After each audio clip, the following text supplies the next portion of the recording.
the nearest star to our Sun, has a name: Alpha Centauri. Just 4 light-years away, closer than any other star in the entire galaxy, it has called to us for centuries.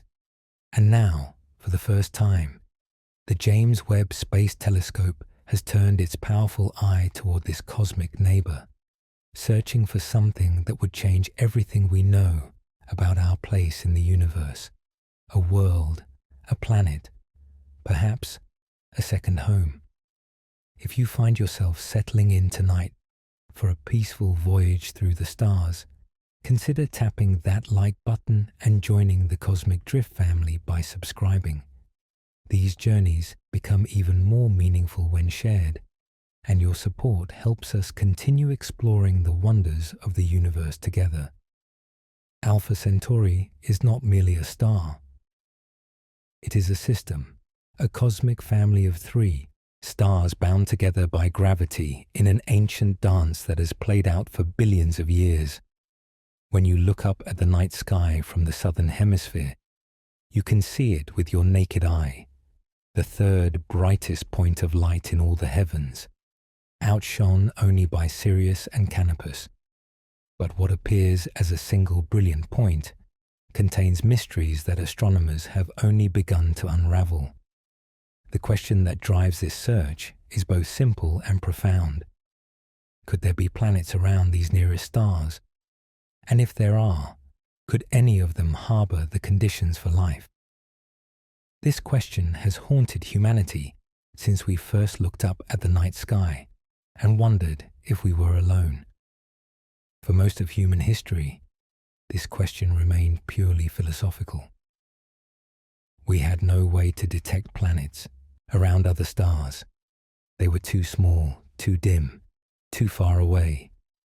The light from any planet would be completely overwhelmed by the blazing brightness of its parent star.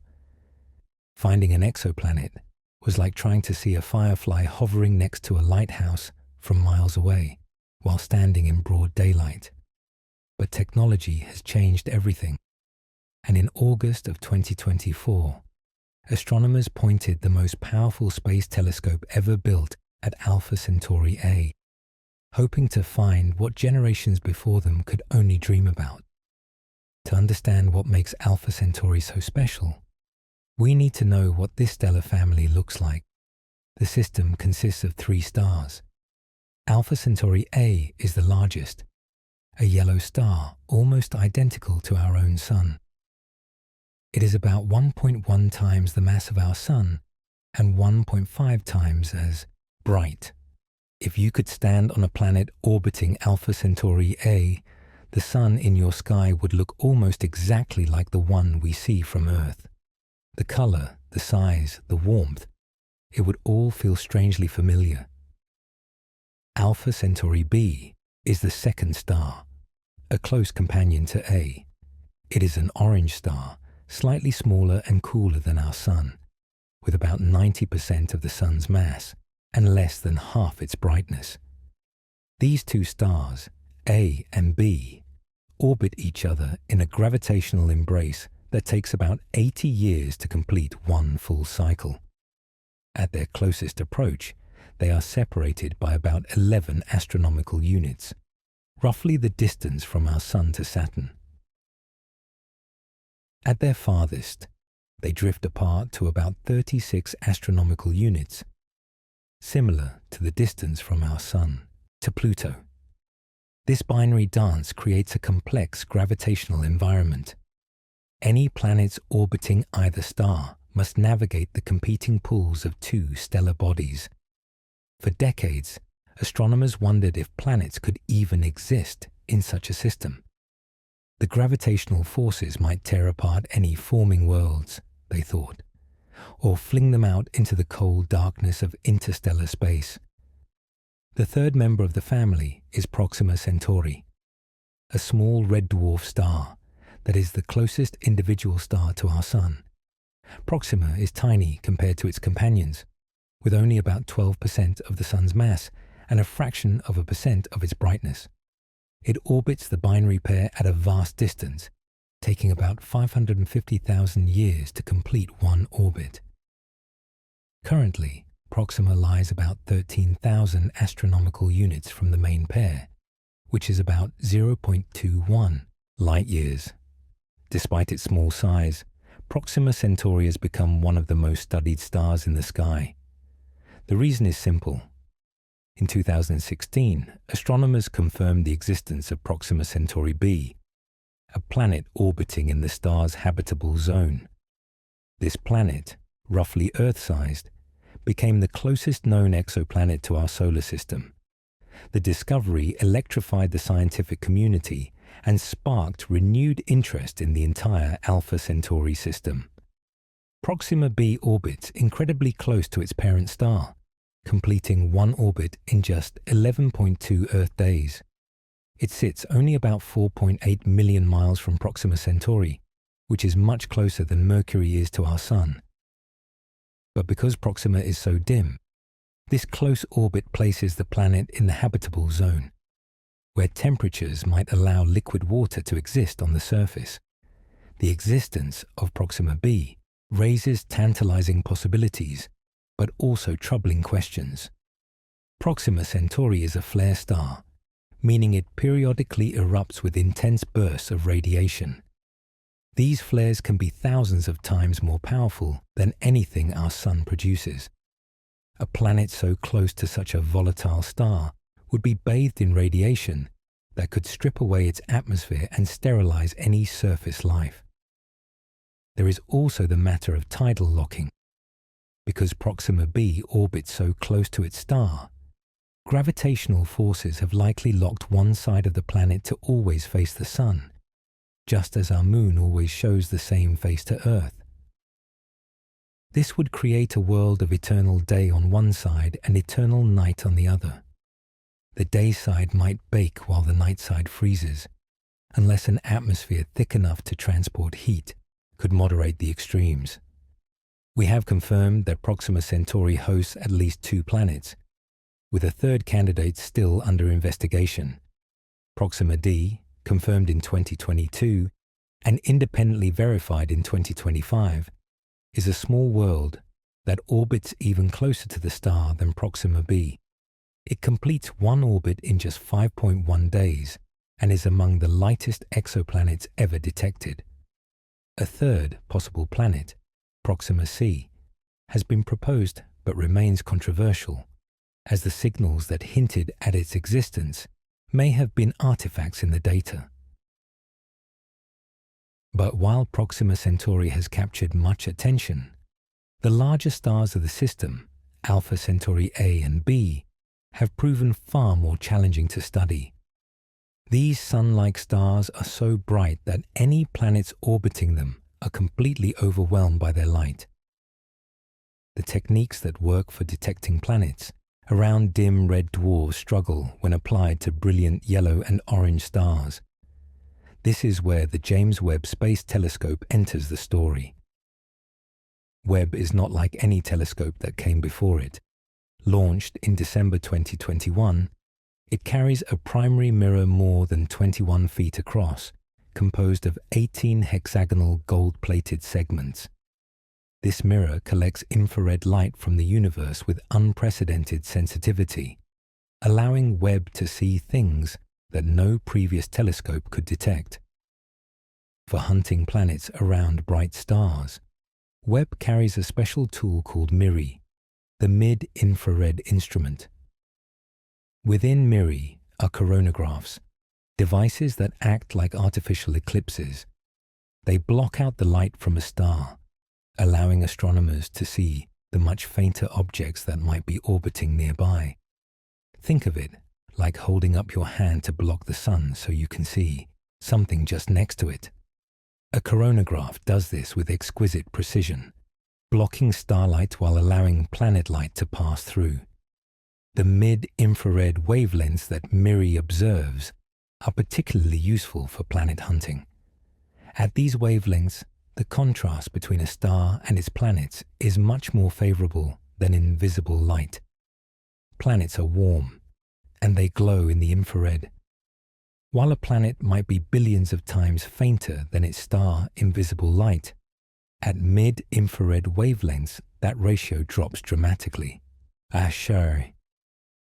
A young, warm planet might only be thousands of times fainter than its star, which is still challenging but potentially within reach.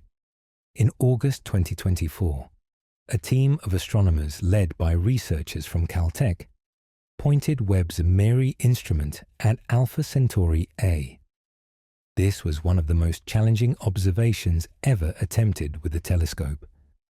Alpha Centauri A and B are so bright that they can overwhelm instruments. They also move across the sky faster than almost any other stars, which complicates observations. The operations team had to develop a custom observing sequence just for this target. The team placed a coronagraphic mask over Alpha Centauri A, blocking its intense light. But complications immediately arose. The nearby presence of Alpha Centauri B added extra brightness that seeped into the images. Light bends around the edges of coronagraphs, creating ripples and patterns in the surrounding space. The telescope's own mirrors and support structures cause light to interfere with itself, producing circular and spoke-like patterns that can easily be mistaken for planets. To deal with this, the team employed sophisticated image processing techniques. They created models of all the contaminating light, both from Alpha Centauri A and from the nearby Alpha Centauri B. By subtracting these models from the original images, they performed a digital cleanup that revealed what might be hiding in the star's glare. What emerged from this process was a faint point of light. The researchers called it S1, a source 10,000 times fainter than Alpha Centauri A, sitting at a distance of about twice the Earth-Sun separation from the star. The detection was clear enough that the team could not easily dismiss it as an artifact. But astronomers are trained skeptics. They know that instruments can produce false signals, that cosmic rays can create spurious detections, that background galaxies can masquerade as nearby objects. The team subjected their data to rigorous testing. Could this be a glitch in Webb's optics? Could it be a distant galaxy that happened to appear in the right spot? Could it be stray light bouncing around inside the telescope? None of these explanations quite fit. The object appeared too consistent, too well defined to be an artifact. Background galaxies at this wavelength should have been detectable in other ways, but no such source appeared in the relevant catalogues. The researchers published their initial findings, but they knew they needed more data to be certain.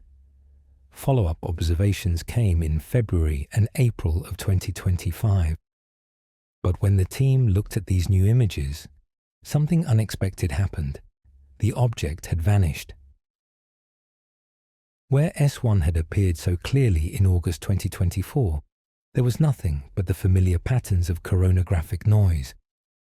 This disappearing act might seem like evidence that the original detection was a mistake. But the researchers had another explanation. If the object is a planet on an elliptical orbit, it would not always be visible. Sometimes the planet would be at a position in its orbit that Webb could detect. Other times, the planet would move too close to the star, lost in the coronagraph's blocking zone, or pass behind the star where it would be completely hidden. To test this hypothesis, the team ran millions of computer simulations.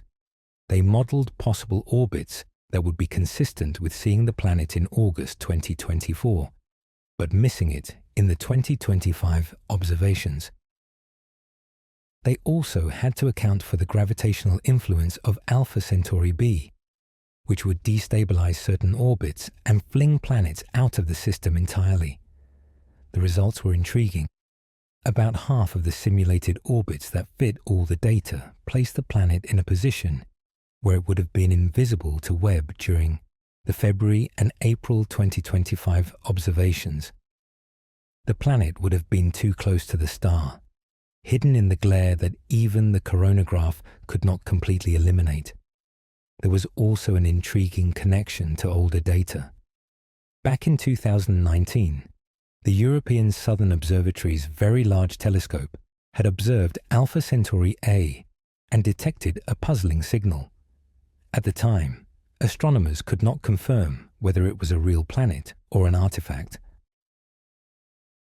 When the Webb team incorporated this 2019 data into their models, it strengthened the case that something was orbiting Alpha Centauri A.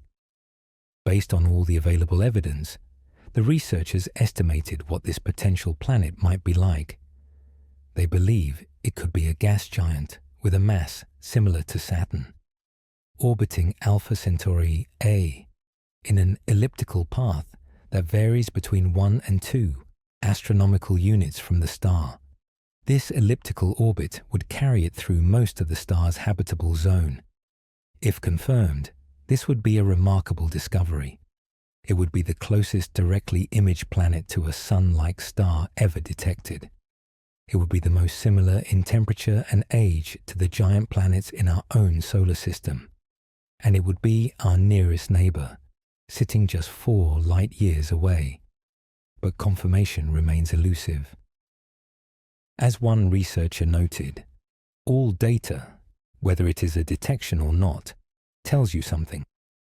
Even if this candidate turns out to be something else, the observations have demonstrated the true capabilities that Webb's instruments can push toward. The search continues.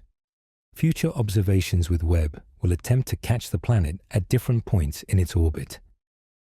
NASA's Nancy Grace Roman Space Telescope, set to launch by May 2027, carries advanced coronagraph technology that may be able to see planets Webb cannot.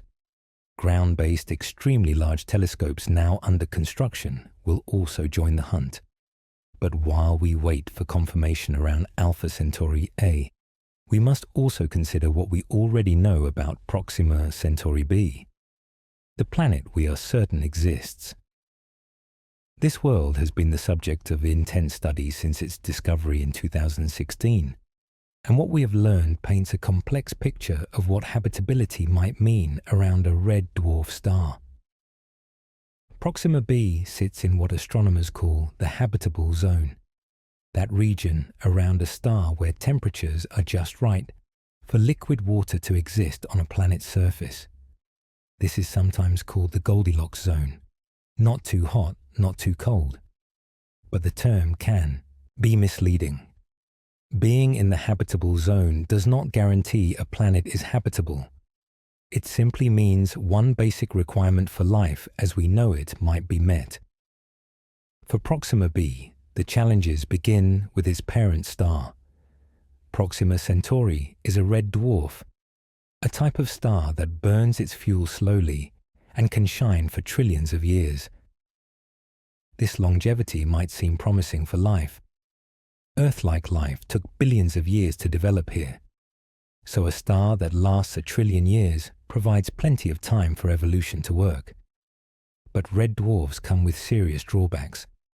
They are small and dim, which means their habitable zones are very close in. Proxima B orbits only 7.5 million kilometers from its star, which is about 20 times closer than Earth is to the Sun. At this distance, gravitational forces have almost certainly locked one face of the planet toward the star permanently. One hemisphere bakes in eternal day, while the other freezes in eternal night. Early models suggested this tidal locking would be catastrophic for habitability. The atmosphere would freeze out on the night side, they predicted, collapsing into glaciers of frozen air. But more recent research has shown that this might not be the case. An atmosphere with sufficient density, perhaps containing carbon dioxide or other greenhouse gases, could transport heat from the day side to the night side effectively enough to prevent collapse. In fact, the terminator zone, that twilight band between eternal day and eternal night, might provide the most stable conditions. Here, temperatures would be moderate, sheltered from the extremes of both sides. If liquid water exists on Proxima B, this is where it might be found. A more serious challenge comes from Proxima Centauri's flares. Red dwarfs are often flare stars, prone to sudden, violent outbursts of radiation. Proxima Centauri is no exception. Studies using the ALMA radio telescope have detected hundreds of flare events, some releasing enormous amounts of energy in just seconds. These flares produce intense ultraviolet and X-ray radiation, potentially sterilizing any surface life. The radiation problem is worsened by the planet's likely lack of a strong magnetic field. Earth's magnetic field, generated by the churning of molten iron in our core, deflects much of the harmful radiation from the Sun. But Proxima B rotates very slowly, if at all, due to tidal locking. This slow rotation may prevent the planet from generating a strong magnetic field, leaving its atmosphere and surface exposed. Scientists have modeled what this radiation bombardment would do to an Earth-like atmosphere. The results are concerning.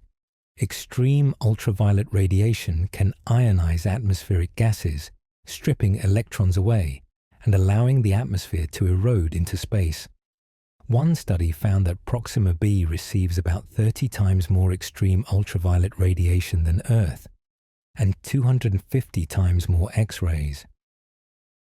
Over billions of years, this assault could have stripped away any water the planet started with. When the star was young, before Proxima Centauri settled into its current state, it was even more luminous. Any planet in what is now the habitable zone would have been much closer to the star relative to its energy output. Water on the surface would have evaporated, and the vapor could have been split into hydrogen and oxygen by ultraviolet light. The hydrogen, being light, would have escaped into space, taking the planet's water with it. This scenario, called atmospheric escape, may have left Proxima B as a desiccated world, perhaps with an atmosphere thick with oxygen but devoid of water. Some models suggest that even if the planet retained its atmosphere, the oceans may have boiled away during this early period. Yet not all hope is lost. There are scenarios where Proxima B could have retained water and developed conditions suitable for life. If the planet formed farther out and migrated inward after the star's turbulent youth, it might have avoided the worst of the radiation. Or it might have started with much more water than Earth, enough to survive the losses. Some researchers have proposed that a thick hydrogen envelope early in the planet's history could have protected a volatile-rich core. This hydrogen layer would have absorbed the extreme ultraviolet radiation during the pre-main sequence phase, when Proxima Centauri was most dangerous. Later, the hydrogen would have escaped, leaving a world that could potentially support surface oceans. The only way to resolve these questions is through direct observation. We need to determine whether Proxima B has an atmosphere, and if so, what that atmosphere contains. Or the James Webb Space Telescope has the capability to do this, though it is extremely challenging. By observing the planet as it passes in front of and behind its star, astronomers can analyze the light filtering through or reflecting off any atmosphere, searching for the chemical fingerprints of water, oxygen, carbon dioxide, or methane. But Proxima B presents a particular difficulty. We have not been able to confirm that it transits its star, passing directly between Proxima Centauri and Earth. Without transits, the standard method of atmospheric analysis does not work. Alternative techniques exist, such as measuring thermal phase curves as the planet rotates. But these are at the edge of what current technology can achieve. The story of Alpha Centauri is ultimately a story about the search for home. Not just a habitable planet, but a place that resonates with something deep in the human spirit. When we look at these nearest stars, we are looking at possibilities, asking whether we are alone in the universe and whether there might be places we could someday reach. The distances involved are still staggering. 4 light-years sounds close in cosmic terms, but it translates to about 25 trillion miles. With current spacecraft technology, a journey to Alpha Centauri would take tens of thousands of years. The Voyager 1 probe, the fastest object humans have ever launched, would need about 73,000 years to cross this distance. But there are those who dream of reaching the stars much sooner. In 2016, a project called Breakthrough Starshot was announced, backed by technology billionaire Yuri Milner and supported by the late Stephen Hawking. The concept is audacious. Instead of traditional rockets, Starshot proposes using powerful lasers to push tiny spacecraft across interstellar distances. The plan calls for building a massive array of ground-based lasers, perhaps millions of individual units working together, that could focus 100 gigawatts of power onto a light sail. This sail, thinner than a human hair and only a few meters across, would be attached to a spacecraft no larger than a microchip. Under the intense laser pressure, this tiny craft would accelerate to about 20% of the speed of light in just 10 minutes. At that velocity, the journey to Alpha Centauri would take only about 20 years. 4 years later, any images or data collected during the flyby would reach Earth, carried by weak but detectable radio signals. Within a single human lifetime, we could see the first close-up images of planets around our nearest stellar neighbors. The technical challenges are immense. The sail material must be incredibly light, yet survive acceleration forces 40,000 times greater than Earth's gravity. It must also remain reflective while allowing some laser light to pass through, preventing it from vaporizing under the beam's intensity. The spacecraft itself must fit everything: cameras, power supply, communications, and navigation, into a package weighing less than a gram. Scientists have been working on these problems. Researchers at Caltech have made the first experimental measurements of laser-induced motion on miniature light sails. Materials scientists are exploring exotic substances, like silicon nitride, that might survive the punishing acceleration. Engineers are developing ways to pack entire spacecraft onto chips smaller than a coin. But a recent report suggests the project has lost momentum. The initial $100 million in funding has been largely spent on research, and the path forward remains unclear. Some critics argue that the project is simply too far ahead of current technology. Building a laser array powerful enough to push light sails to 20% of the speed of light would require advances in multiple fields that may be decades away. Still, the dream persists. Even if Breakthrough Starshot never launches a single probe, the research it has funded has pushed the boundaries of what we think is possible. Sometime, perhaps not in our lifetimes, but perhaps not too far in the future, humanity may send its first emissaries to another star. And if we do, Alpha Centauri is the obvious destination, not just because it is closest, though that matters enormously when travel times are measured in decades, not just because we already know it hosts planets, but because the Alpha Centauri system contains stars so similar to our own Sun that any planets around them might feel almost like home. Imagine, for a moment, what it would be like to approach Alpha Centauri from interstellar space. The system would first appear as a single bright point, growing slowly brighter over years of travel. Eventually, the point would split into two, as Alpha Centauri A and B resolved into separate stars. A third, much fainter point would be Proxima Centauri, glowing red in the distance. As your spacecraft approached, you would see the binary pair performing their stately dance, orbiting each other once every 80 years. The yellow light of Alpha Centauri A would look achingly familiar, so similar to the sunlight that bathed your distant home. The orange glow of Alpha Centauri B would cast a warmer hue, like perpetual sunset. And somewhere among these stars, perhaps a planet, a world orbiting in the habitable zone, warmed by sunlight so like our own. Perhaps a world with oceans and atmosphere, clouds and rain. Perhaps even life, looking up at the same stars we see, wondering if anyone was out there.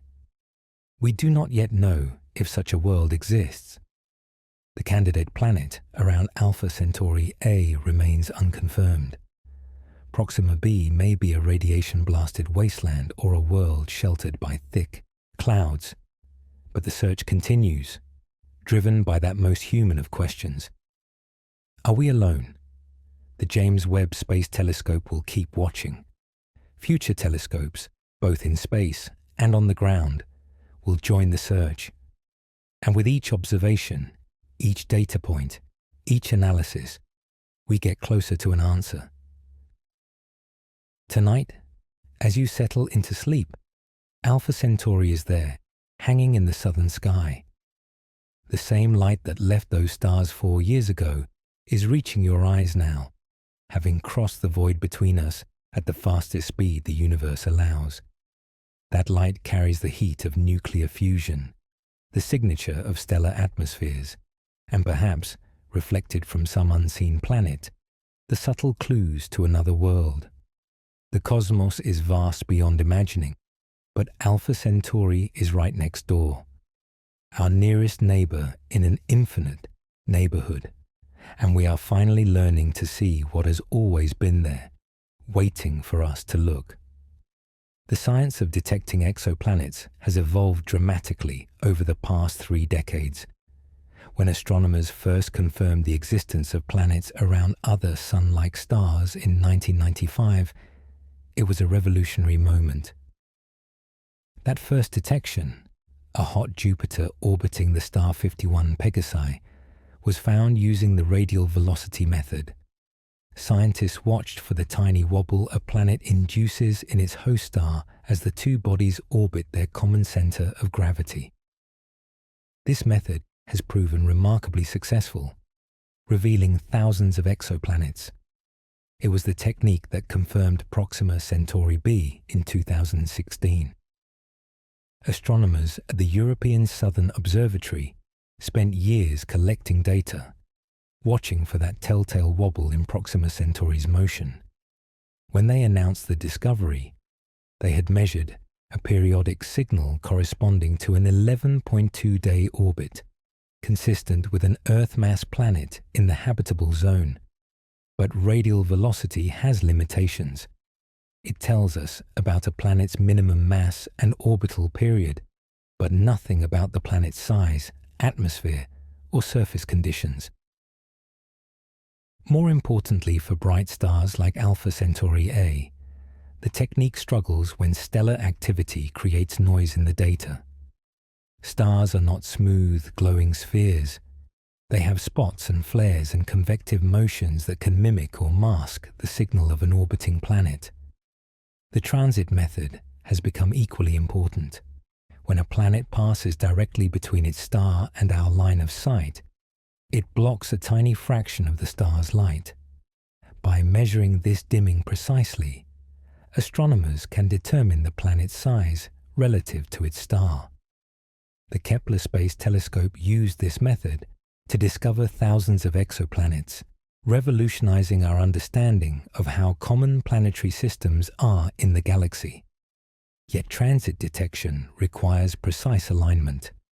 A planet must pass directly across the face of its star as seen from Earth. For most planetary systems, this alignment does not occur. Proxima B, for instance, does not transit its star, which has limited what we can learn about it through indirect methods. Direct imaging represents a different approach entirely.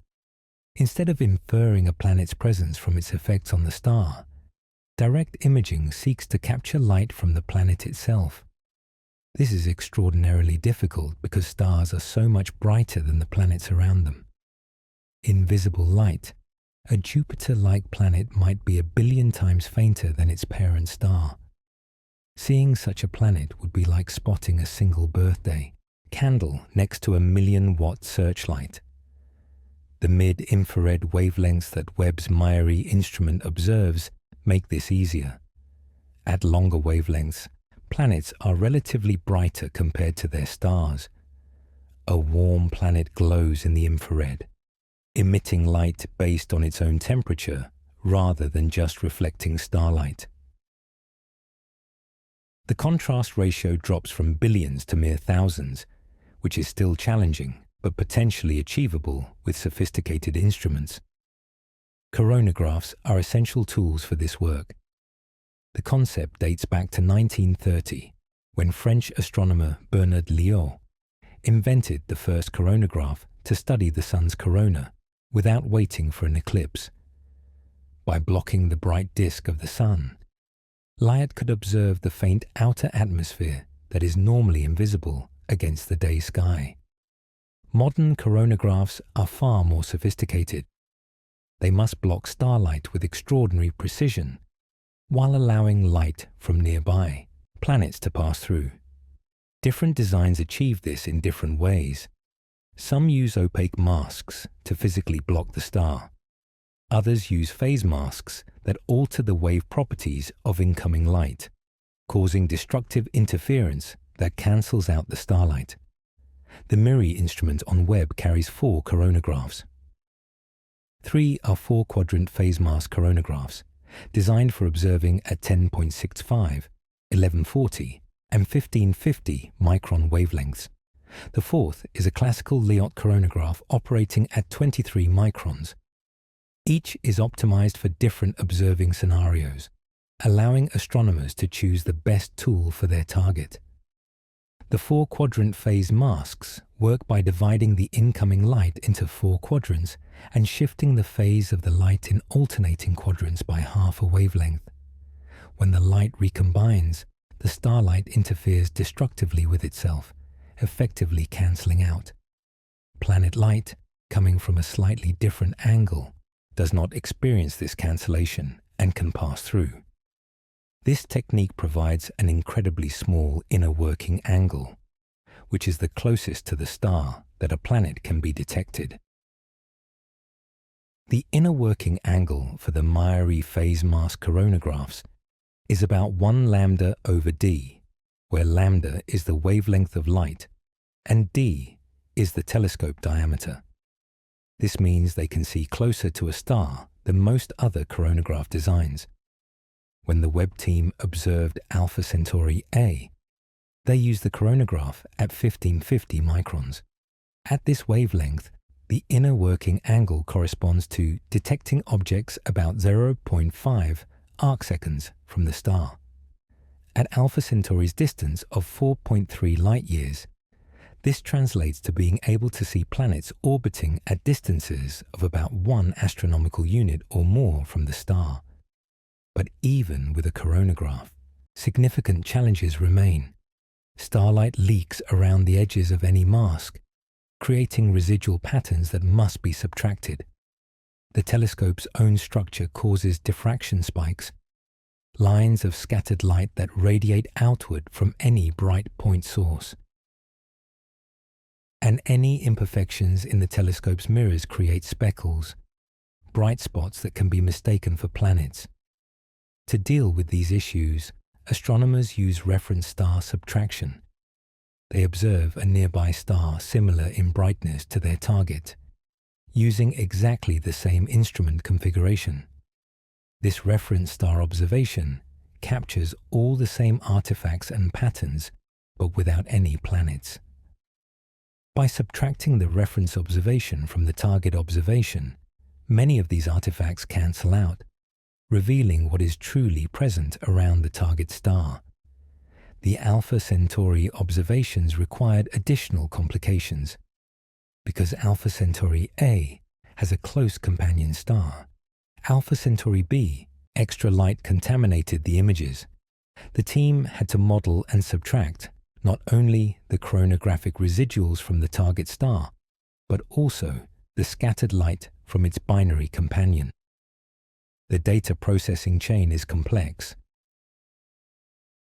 Raw images from the telescope first undergo detector-level corrections, accounting for the quirks and imperfections of the infrared sensor. Then background light from the sky and telescope is subtracted. The coronagraphic PSF, the point spread function showing how light from the star spreads across the detector, must be carefully modeled using sophisticated algorithms. Finally, careful statistical analysis determines whether any detected point sources are real planets or merely residual noise. For the August 2024 observations, this processing revealed the candidate object S1. It appeared clearly in the processed images, 10,000 times fainter than Alpha Centauri A itself. The separation from the star corresponded to about 2 astronomical units, placing it in a region where planets could have stable orbits despite the gravitational influence of Alpha Centauri B. The disappearance of this object in subsequent observations has created what the researchers call the case of a disappearing planet.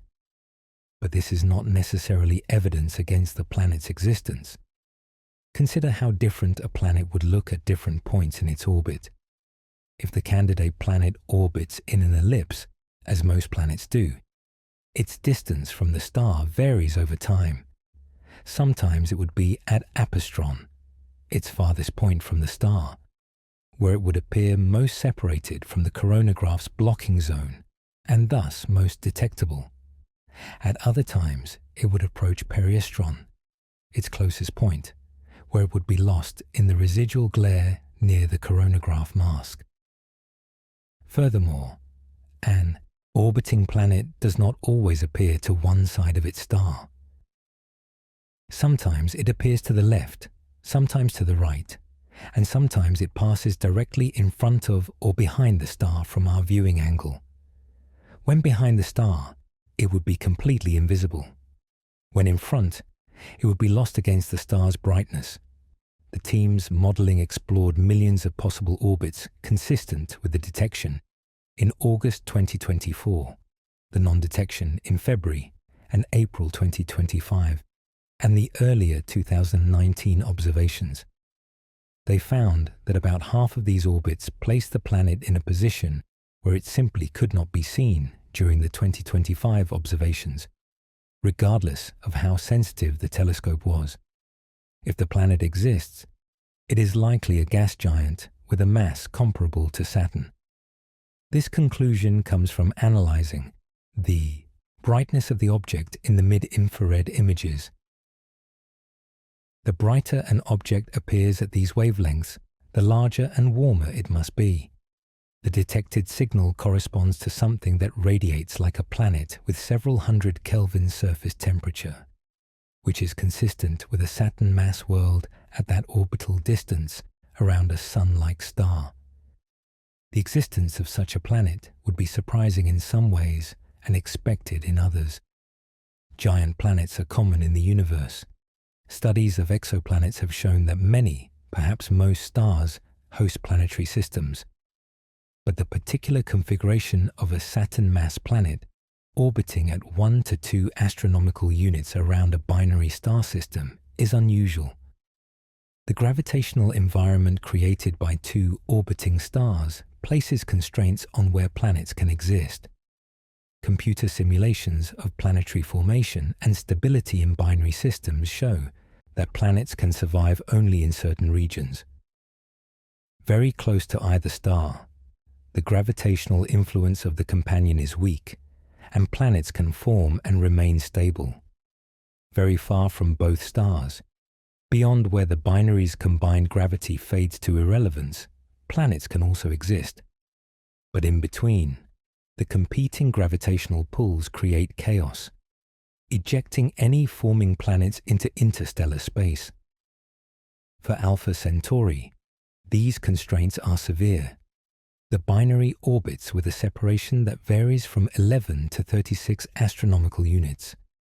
Any planet orbiting either star must stay well within a few astronomical units to remain stable.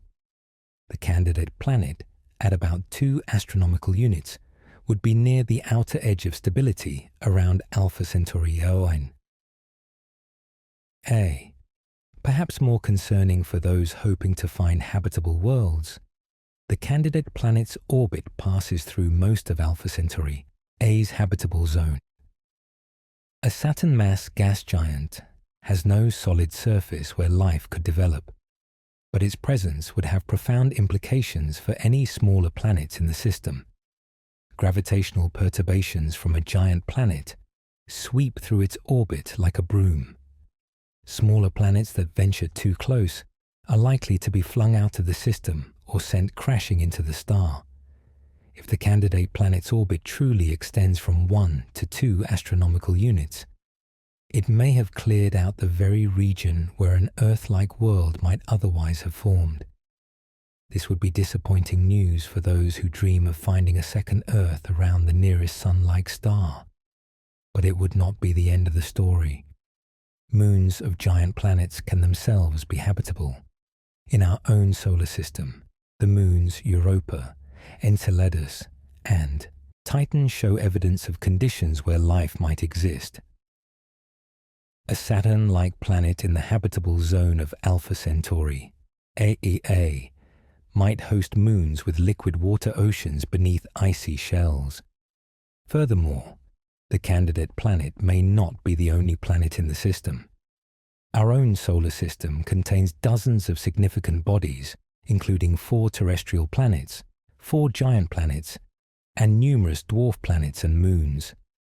Alpha Centauri A might host a rich planetary system of its own, with smaller worlds orbiting inside the giant planet's reach. Future observations will help resolve these questions. The research team plans to continue observing Alpha Centauri A with Webb, hoping to catch the candidate planet at different points in its orbit. If they can detect it multiple times over the coming years, they will be able to map out its orbital path precisely, determining its mass and trajectory with much greater accuracy. The Nancy Grace Roman Space Telescope, scheduled to launch by 2027, carries an experimental coronagraph instrument specifically designed for direct imaging of exoplanets. Roman will be able to observe invisible light wavelengths where current ground-based coronagraphs struggle. While it may not be able to match Webb's sensitivity in the infrared, it could potentially detect planets that appear at different phases of their orbits. Ground-based extremely large telescopes are also entering the scene. The European Extremely Large Telescope, with a primary mirror 39 meters across, is under construction in Chile. The giant Magellan Telescope and the 30-meter telescope are planned for similar capabilities. These massive instruments, equipped with advanced adaptive optics that correct for atmospheric distortion in real time, may be able to directly image planets that space telescopes cannot. The combination of multiple instruments observing at different wavelengths and times offers the best chance for confirmation. Each telescope sees the universe slightly differently. A detection consistent across multiple instruments and observation epochs becomes increasingly difficult to dismiss as a fluke. Beyond mere detection, astronomers hope eventually to characterize any planets around Alpha Centauri in detail. Characterization means learning about a planet's atmosphere, its composition, its temperature structure, perhaps even signs of surface conditions or weather. For Proxima B, which we know exists but cannot easily observe directly, this prospect remains tantalizingly out of reach. Atmospheric characterization typically relies on spectroscopy, breaking light into its component wavelengths to identify the chemical fingerprints of different molecules. Each gas absorbs light at specific wavelengths. leaving dark lines in a spectrum that reveal its presence. By analyzing light that has passed through or reflected off a planet's atmosphere, astronomers can determine what that atmosphere contains. The most exciting prospect is the detection of biosignatures, chemical signs of life. On Earth, the atmosphere contains oxygen, methane, and ozone in combinations that would be difficult to maintain without living processes. If we could detect similar combinations on an exoplanet, it would be strong evidence that something is producing these gases, possibly something alive. But biosignature detection is extraordinarily difficult. The signals are incredibly faint, buried in noise and contaminated by the host star's own light. Current instruments can just barely detect atmospheres around the largest exoplanets orbiting the smallest stars. For Earth-sized planets around Sun-like stars, we are years or decades away from the necessary technology. The Alpha Centauri system presents both opportunities and challenges for atmospheric characterization. On one hand, its proximity makes any signals from planets there much stronger than from more distant systems.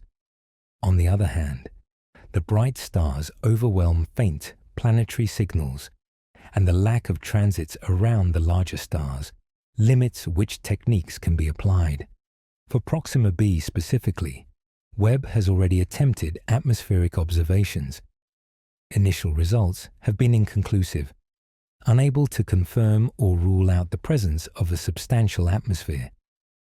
The tiny planet's signal is simply too faint, and Proxima Centauri's flares add noise that complicates interpretation. The situation may improve as observations accumulate. Astronomers can stack data from multiple observations, averaging out random noise while retaining consistent signals. Over time, faint features may emerge from the fog of uncertainty, but progress is slow, measured in years of careful work rather than dramatic discoveries. This patience is built into astronomy. The universe reveals its secrets reluctantly, requiring sustained effort and creative thinking. The discovery of Proxima B itself came only after years of monitoring, with early hints appearing as far back as 2013, but confirmation not arriving until 2016. The candidate planet around Alpha Centauri A may follow a similar timeline, with years of follow-up needed before we can say with confidence whether it is real. The human investment in this search is substantial. The James Webb Space Telescope cost nearly $10 billion and took more than 2 decades to develop. Thousands of scientists and engineers from dozens of countries contributed to its construction and operation. Each observation of Alpha Centauri represents not just telescope time, but the accumulated expertise of generations of researchers. Why do we spend such resources looking at nearby stars? The answer touches on something fundamental about human nature. We are explorers, driven by curiosity to understand the world around us. The question of whether life exists elsewhere in the universe ranks among the most profound we have ever asked. Finding an answer, even a partial one, would change how we see ourselves and our place in the cosmos. There is also a practical dimension. If humanity is ever to become a truly spacefaring civilization, we will need to understand what awaits us among the stars. The nearest star systems are the first stepping stones beyond our solar system. Learning what planets exist there, what conditions they present, what resources they might offer, is essential preparation for any future exploration. The Alpha Centauri system is the most accessible target for interstellar study. At 4 light years, it is close enough that we can already see details in its light that would be invisible from more distant stars. Future telescopes may be able to map the surfaces of planets there with resolutions comparable to what Galileo saw through his first telescope, when he looked at our own moon. And if Breakthrough Starshot or a successor project ever succeeds in sending a probe, Alpha Centauri will certainly be the destination. No other star system offers such a favorable combination of proximity and scientific interest. Whatever we learn from remote observation paves the way for eventual direct exploration. The search for planets around Alpha Centauri also advances our understanding of planetary systems in general. Each new discovery helps calibrate our theories of how planets form, how they evolve, and how common various configurations might be. By studying our nearest neighbor, we learn about the possibilities for worlds throughout the galaxy.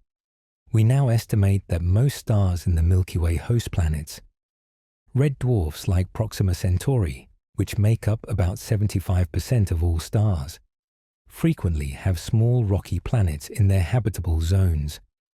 Sun-like stars often host systems of multiple planets, including both rocky worlds and gas giants. The galaxy teems with worlds, perhaps 100 billion in our Milky Way alone. Yet despite this abundance, we have not found another Earth. We have found planets of similar mass and planets in habitable zones, but never both together around a sun-like star close enough for detailed study. The closest we have come is Proxima B, which orbits a flare star so different from our Sun that comparisons are difficult. Alpha Centauri A offers the best chance to find a world truly like our own. If planets exist there, they receive light nearly identical to Earth's sunlight. Their years would be similar in length. Their climates would be shaped by the same basic physics that governs our weather. A habitable world around Alpha Centauri A would be the most Earth-like planet we know. The search has intensified recently because the technology has finally become capable. Webb's observations represent a new frontier in direct imaging. The coronagraphs work better than expected. The telescope's stability exceeds requirements.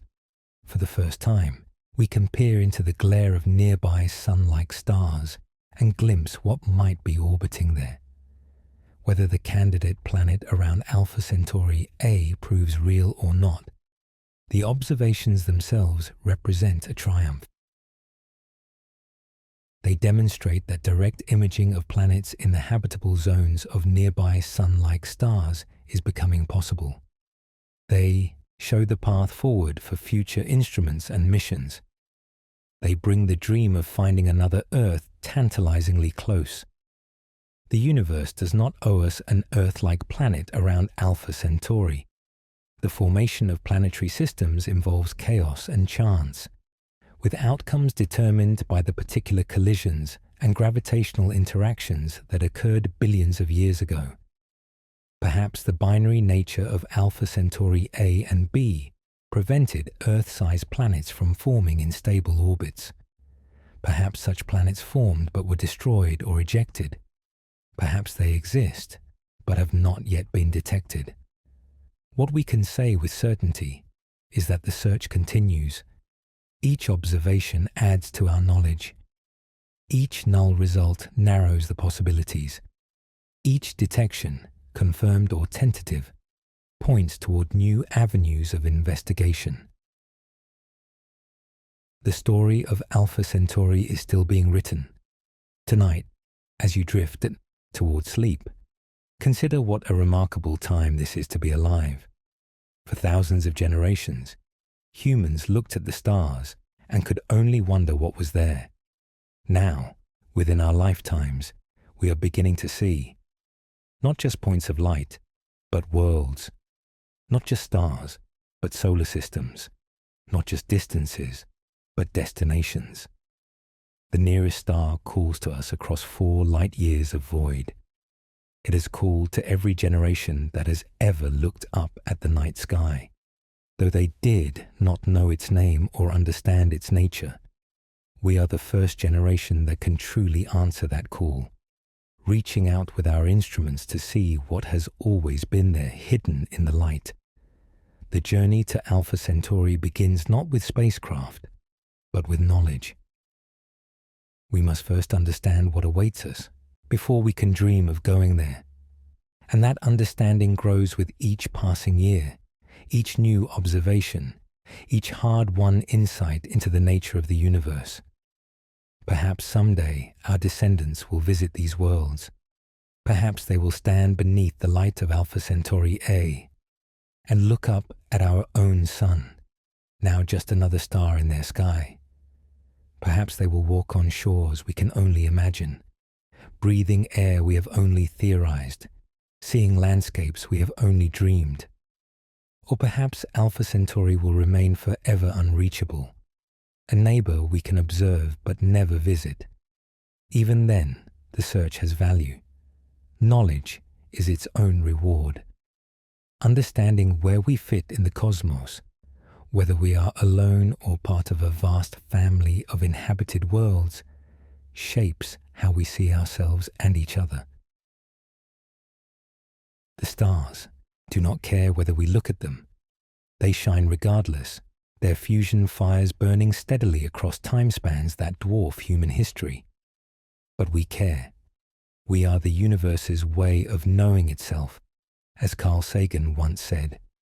Every observation, every analysis, every discovery adds to that knowing. Alpha Centauri waits, as it has waited for billions of years. The search for worlds continues, and in the searching, we find meaning.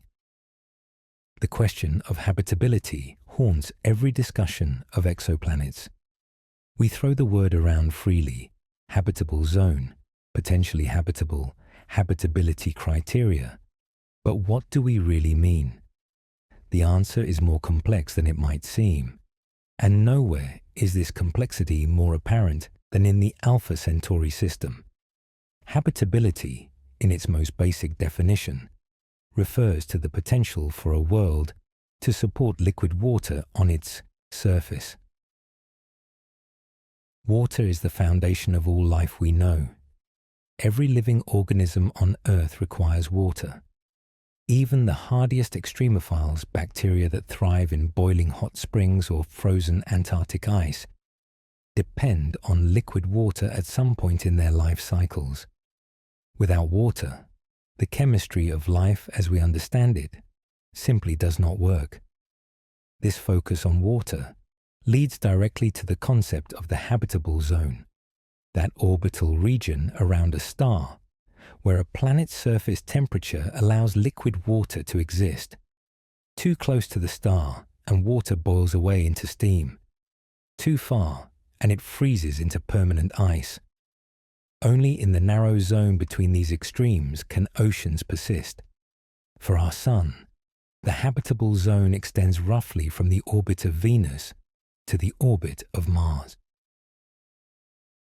Earth sits comfortably in the middle, while Venus, slightly closer, has succumbed to a runaway greenhouse effect that has baked its surface to temperatures hot enough to melt lead.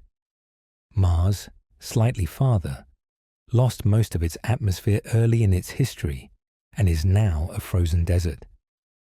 But the habitable zone is not a guarantee.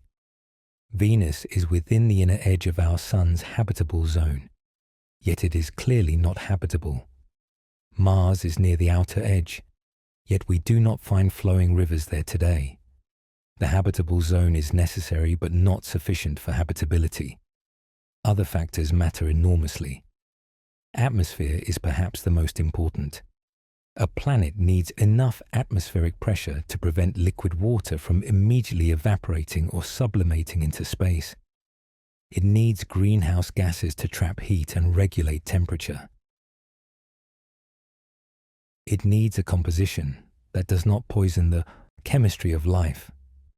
Earth's atmosphere, with its nitrogen, oxygen, carbon dioxide and water vapor, provides all these things. But achieving such an atmosphere requires a complex history of planetary evolution.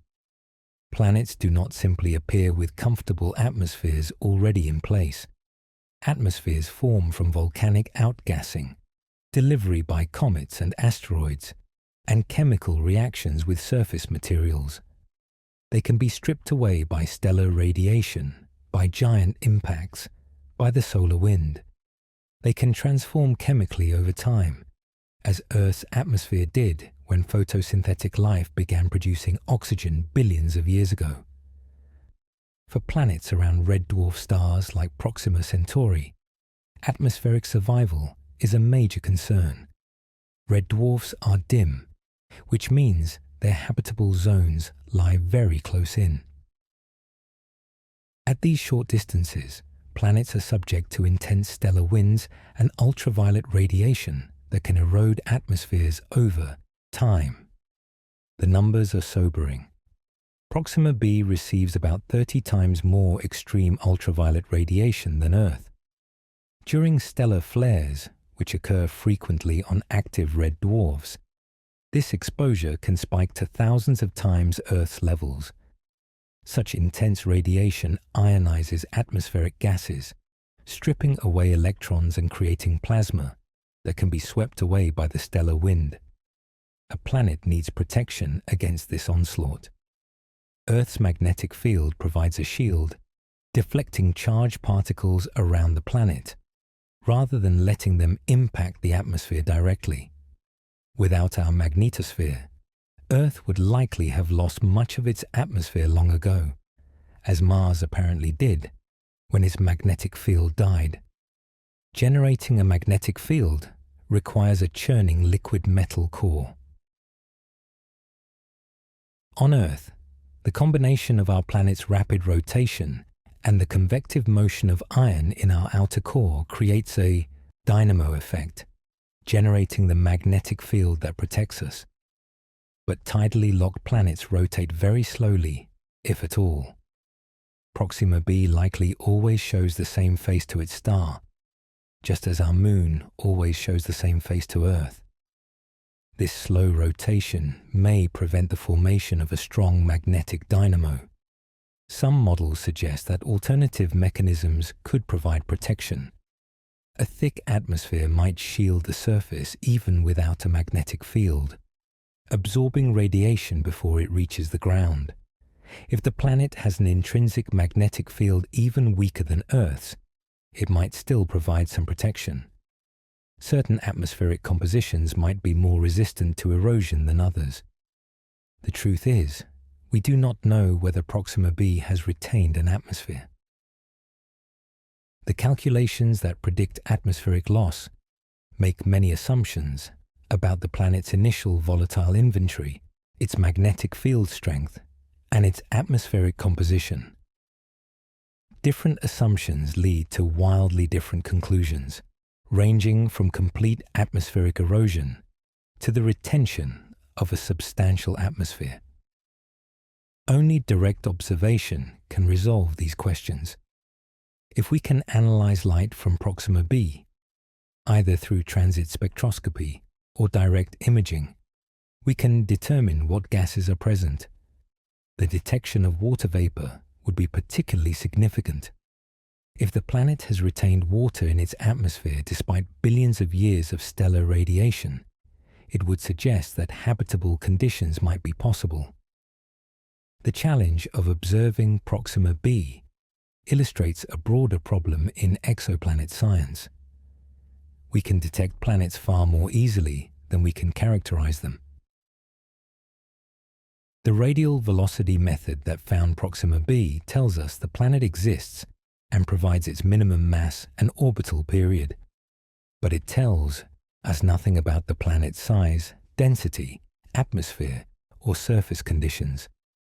For that, we need additional observations that are often at the very edge of current capabilities.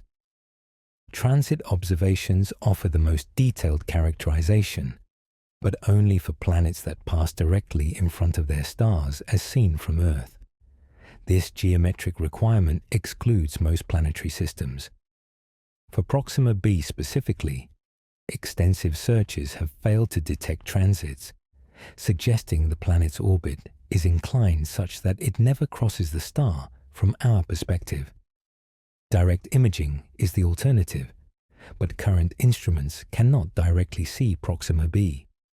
The planet is too small, too close to its star, and too faint compared to the stellar glare. Future telescopes may change this. The extremely large telescopes now under construction, with mirrors tens of meters across, may be able to directly image Earth-sized planets around the nearest stars. But these instruments are still years from completion. In the meantime, we piece together what information we can. We model different scenarios, exploring what conditions might exist on Proxima B and how we might detect them. We compare to analogous planets in our own solar system and to other exoplanets we have studied. We make predictions and design observations to test them. This scientific process, hypothesis, prediction, observation, revision, drives our understanding forward even when definitive answers remain elusive. Each study narrows the range of possibilities. Each observation adds another data point. Slowly, incrementally, the picture clarifies. The situation is different for Alpha Centauri A, where direct imaging is actually becoming possible. The candidate planet detected by Webb is far enough from its star that current coronagraphs can potentially see it. If confirmed, this planet will become one of the most intensively studied objects in astronomy. A Saturn-mass planet in the habitable zone of a Sun-like star would be fascinating in its own right. Such planets are not common in our solar system's habitable zone. Jupiter and Saturn orbit far beyond the snow line, where ice condensed during the early solar system and allowed them to grow massive. Finding a giant planet closer in suggests a different formation history or a history of orbital migration. Migration occurs when planets form at one location in a disk of gas and dust, but then move to a different orbit through gravitational interactions. Giant planets can migrate inward, pushed by interactions with the gas disk, or scattered by encounters with other planets. Our solar system's Jupiter may have migrated inward and then outward during its history, shaping the formation of the inner planets. If the candidate planet around Alpha Centauri A migrated to its current position, it may have disrupted any smaller planets that once existed in the habitable zone. This process, sometimes called orbital instability, can create chaotic periods in a planetary system's history where worlds collide, merge, or are ejected entirely. Alternatively, the planet may have formed more or less where we see it now. Some models of planet formation suggest that giant planets can form relatively close to their stars if enough solid material accumulates quickly.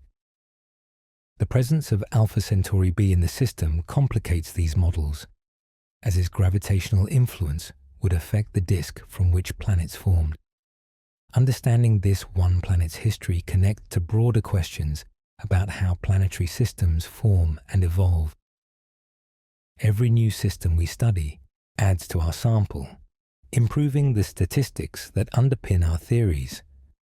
The Alpha Centauri system is particularly valuable because of its proximity, which allows more detailed observations than we can achieve for more distant targets. Beyond the planet itself, there is the question of moons. In our solar system, the giant planets host dozens of moons each. Some of these moons are as large as small planets. Titan, orbiting Saturn, has a thick atmosphere and lakes of liquid methane on its surface. Europa and Enceladus harbor subsurface oceans of liquid water kept warm by tidal heating. If the candidate planet around Alpha Centauri A hosts similar moons, those moons could be habitable. A Europa-like moon in the habitable zone of a Sun-like star would receive warmth both from tidal heating and from the star's radiation. Such a world might support liquid water oceans beneath an icy shell, protected from the harsh radiation environment by kilometers of frozen water. Detecting exomoons is even harder than detecting exoplanets. The signals are smaller, the techniques less developed. But as our instruments improve, this frontier will eventually open. If we confirm a giant planet around Alpha Centauri A, the search for its moons will follow. The broader context of the Alpha Centauri search involves our changing understanding of where life might exist. For most of human history, we assumed life required conditions much like Earth's: a rocky surface, liquid water oceans, an atmosphere, sunlight for energy. The habitable zone concept emerged from this thinking, focusing on the range of orbital distances where Earth-like conditions might prevail. But life on Earth has proven far more adaptable than we once imagined. Deep beneath the ocean, communities of organisms thrive around hydrothermal vents, drawing energy from chemical reactions rather than sunlight. Microbes live kilometers underground, in the pores of solid rock, surviving on the chemical gradients between different mineral compositions. Life has colonized every environment on Earth that provides liquid water and an energy source, regardless of how extreme those environments might seem. This expanding definition of habitability has led to new targets in our search for life. The icy moons of the outer solar system, once dismissed as too cold and dark for life, now rank among the most promising places to look. The subsurface oceans of Europa and Enceladus could harbor ecosystems similar to those at Earth's deep sea vents. Even Titan, with its liquid methane lakes and complex organic chemistry, might support some form of exotic life. Applied to exoplanets, this broader view opens new possibilities. A planet outside the traditional habitable zone might still be habitable if it has internal heat from radioactive decay or tidal forces. A planet with a thick hydrogen atmosphere might stay warm far from its star through greenhouse effects stronger than we typically consider. A rogue planet drifting through interstellar space, ejected from its birth system long ago, might sustain life in a subsurface ocean heated by its own internal energy. None of this means we abandon the search for Earth-like planets in traditional habitable zones. Such worlds remain the most promising targets for finding life, especially life we might be able to detect remotely. The biosignatures we know how to look for, oxygen, ozone, methane in disequilibrium, are based on Earth's example. Detecting similar signatures on an exoplanet would be the strongest possible evidence for life. But the search has expanded. We now consider a wider range of environments where life might exist, and we work to develop methods for detecting signs of life in those environments. The Alpha Centauri system, with its multiple stars and multiple potential planetary configurations, offers a laboratory for exploring these possibilities. The psychological dimension of this search deserves attention as well. The question of whether life exists elsewhere touches on deep human concerns about meaning, purpose, and our place in the universe. For some, the discovery of extraterrestrial life would be profoundly exciting, evidence that we are part of a vast cosmic community. For others, it might be troubling, challenging assumptions about human uniqueness or religious beliefs. Throughout history, discoveries that changed our cosmic perspective have had cultural impacts far beyond science. Copernicus and Galileo's revelation that Earth orbits the Sun rather than the reverse shook medieval certainties to their foundations. Darwin's theory of evolution transformed how we understand our own origins. The discovery of the vast age and size of the universe in the 20th century humbled our sense of scale. Finding life around another star would belong to this tradition of transformative discoveries. It would answer a question humans have asked for as long as we have been human. It would confirm that the processes that led to life on Earth are not unique, that the universe is capable of generating living things wherever conditions permit. And it would raise new questions about the nature of that life, its history, its intelligence, its awareness of us. Even without finding life, the search for habitable planets shapes how we think about our world. Learning what conditions are necessary for habitability highlights how remarkable Earth is. Understanding how rare or common habitable planets are informs our sense of cosmic loneliness or connectedness. Seeing our own world in the context of other worlds deepens our appreciation for what we have. The Alpha Centauri system offers a particularly poignant case because of its proximity. If we find a habitable planet there, it will be our nearest neighbor, close enough that we can imagine someday visiting. If we find that no habitable planets exist in this nearby system, it suggests that Earth-like worlds may be rare even when conditions seem favorable. Either answer changes our understanding. The search for planets around Alpha Centauri also connects to practical concerns about humanity's long-term future. Earth will not be habitable forever. In roughly 1 billion years, the sun will have brightened, enough to boil away our oceans, ending the conditions that support complex life. In 5 billion years, the sun will swell into a red giant, consuming or destroying the inner planets entirely. If humanity or our descendants are to survive these timescales, we will eventually need to leave Earth. The Moon, Mars, and the outer solar system offer potential homes for the next few centuries or millennia. But truly, long-term survival may require spreading beyond our solar system entirely. Alpha Centauri, as the nearest star system, represents the first step on that journey. This is not a concern for our generation, or even our civilization. The timescales involved dwarf human history. But the decisions we make now, the knowledge we accumulate, the technologies we develop, all contribute to possibilities that our descendants may one day realize. The search for habitable planets around nearby stars is part of that legacy. Of course, reaching Alpha Centauri remains a distant dream. The distances involved are almost impossible to grasp intuitively. 4 light-years sounds modest compared to the billions of light-years that span the visible universe. But it translates to about 25 trillion miles, a distance so vast that our fastest spacecraft would need tens of thousands of years to cross it.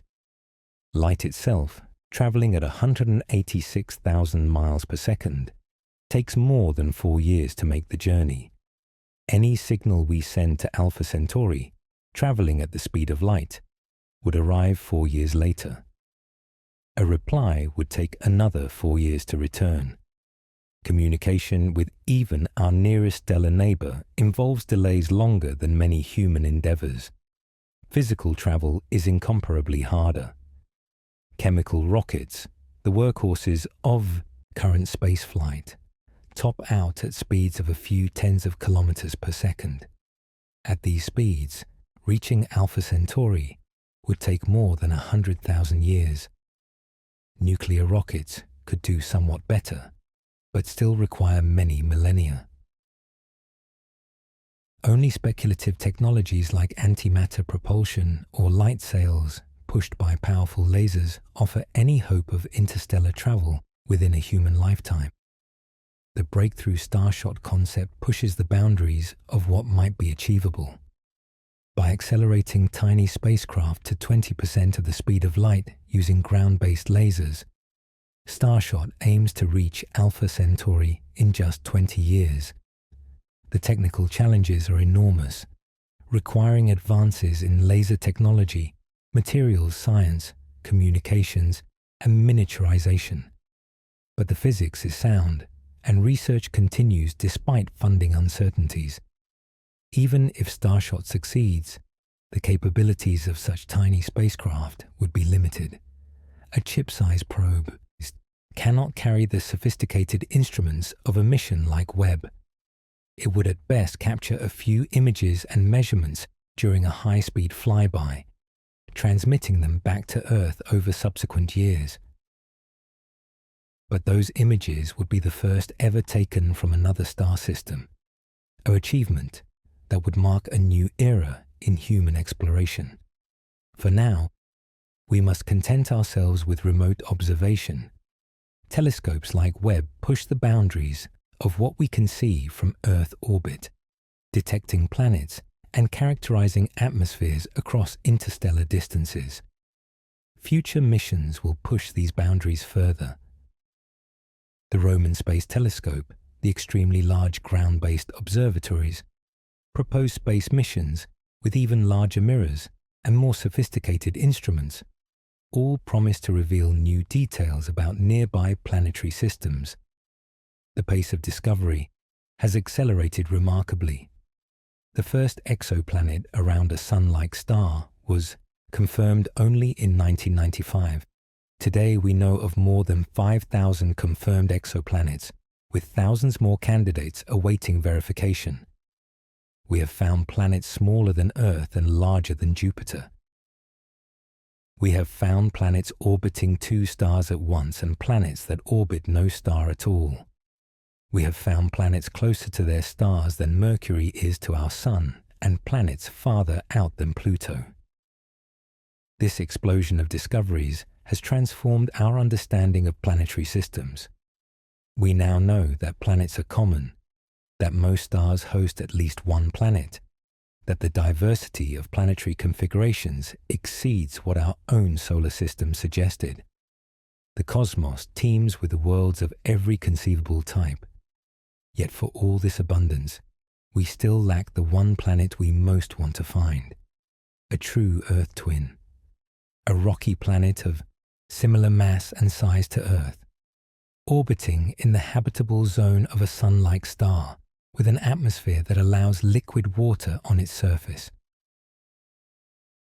We have found planets that check some of these boxes, but never all of them at once for a nearby, well-characterized target.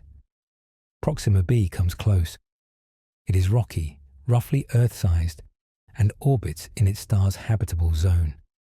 But Proxima Centauri is a red dwarf, not a sun-like star. The conditions on Proxima B would be profoundly different from Earth, with constant radiation bombardment, probable tidal locking, and a dim red sun that never sets on one hemisphere. Alpha Centauri A offers the chance to find something more Earth-like. The star itself is almost identical to our Sun. If a rocky planet exists in its habitable zone, that planet would experience conditions remarkably similar to Earth's. The sunlight would have the same color and intensity. The years would be a similar length. The day-night cycle could be normal if the planet is not tidally locked. The candidate giant planet, if confirmed, suggests the possibility of such a world is reduced but not eliminated. A Saturn mass planet does sweep through the habitable zone, but smaller planets might exist in stable orbits closer to the star or farther out. We cannot rule out the existence of an Earth-like world until we have surveyed the system thoroughly. The technology to perform such a survey is approaching. Within the next decade, combinations of space telescopes and ground-based observatories should be able to detect Earth-sized planets in the habitable zones of the nearest stars, if such planets exist. The discovery of such a world would be one of the most significant scientific findings in history. Imagine the headlines that would follow confirmation of an Earth-like planet around Alpha Centauri A. After millennia of wondering, we would finally know that our cosmic neighborhood contains another world where the conditions for life exist. The philosophical and cultural implications would ripple through society for generations. Of course, finding an Earth-like planet is not the same as finding life. A planet might have all the right conditions, but remain lifeless, either because life never arose or because it was destroyed by some catastrophe. Confirming the presence of life would require additional observations, detecting biosignatures in the planet's atmosphere, or someday, direct investigation by interstellar probes. The search for biosignatures is itself a frontier of astrobiology. We know what atmospheric gases life on Earth produces, but we do not know if alien life would produce the same signatures. Alternative biochemistries might generate different waste gases. Some potential biosignatures could also be produced by non-living processes, creating false positives. The field is developing new methods and frameworks for interpreting whatever signals we eventually detect. What we can say with confidence is that the search is worthwhile. Whether we find life, find only lifeless worlds, or find ambiguous signs that require further investigation, we will learn something important about our place in the universe. The process of searching focuses human curiosity and ingenuity on one of the deepest questions we can ask. The answer, whatever it turns out to be, will be worth knowing.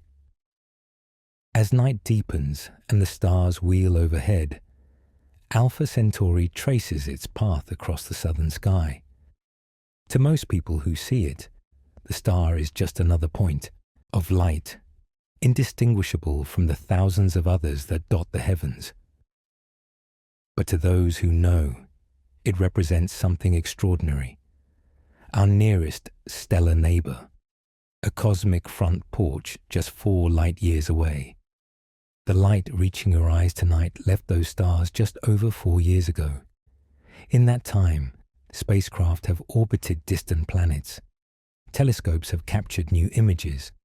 Scientists have published new studies. The universe has changed, and so has our understanding of it. Yet the stars continue their ancient light, oblivious to our efforts to comprehend them. This tension between cosmic timescales and human timescales defines much of astronomy. The stars operate on billions of years. We live for decades. The distance to Alpha Centauri is 4 light years. We have been seriously searching for exoplanets there for less than a decade. Our entire scientific civilization is a brief flash in the history of the cosmos. Yet in that flash, we have learned more about the universe than all previous generations combined.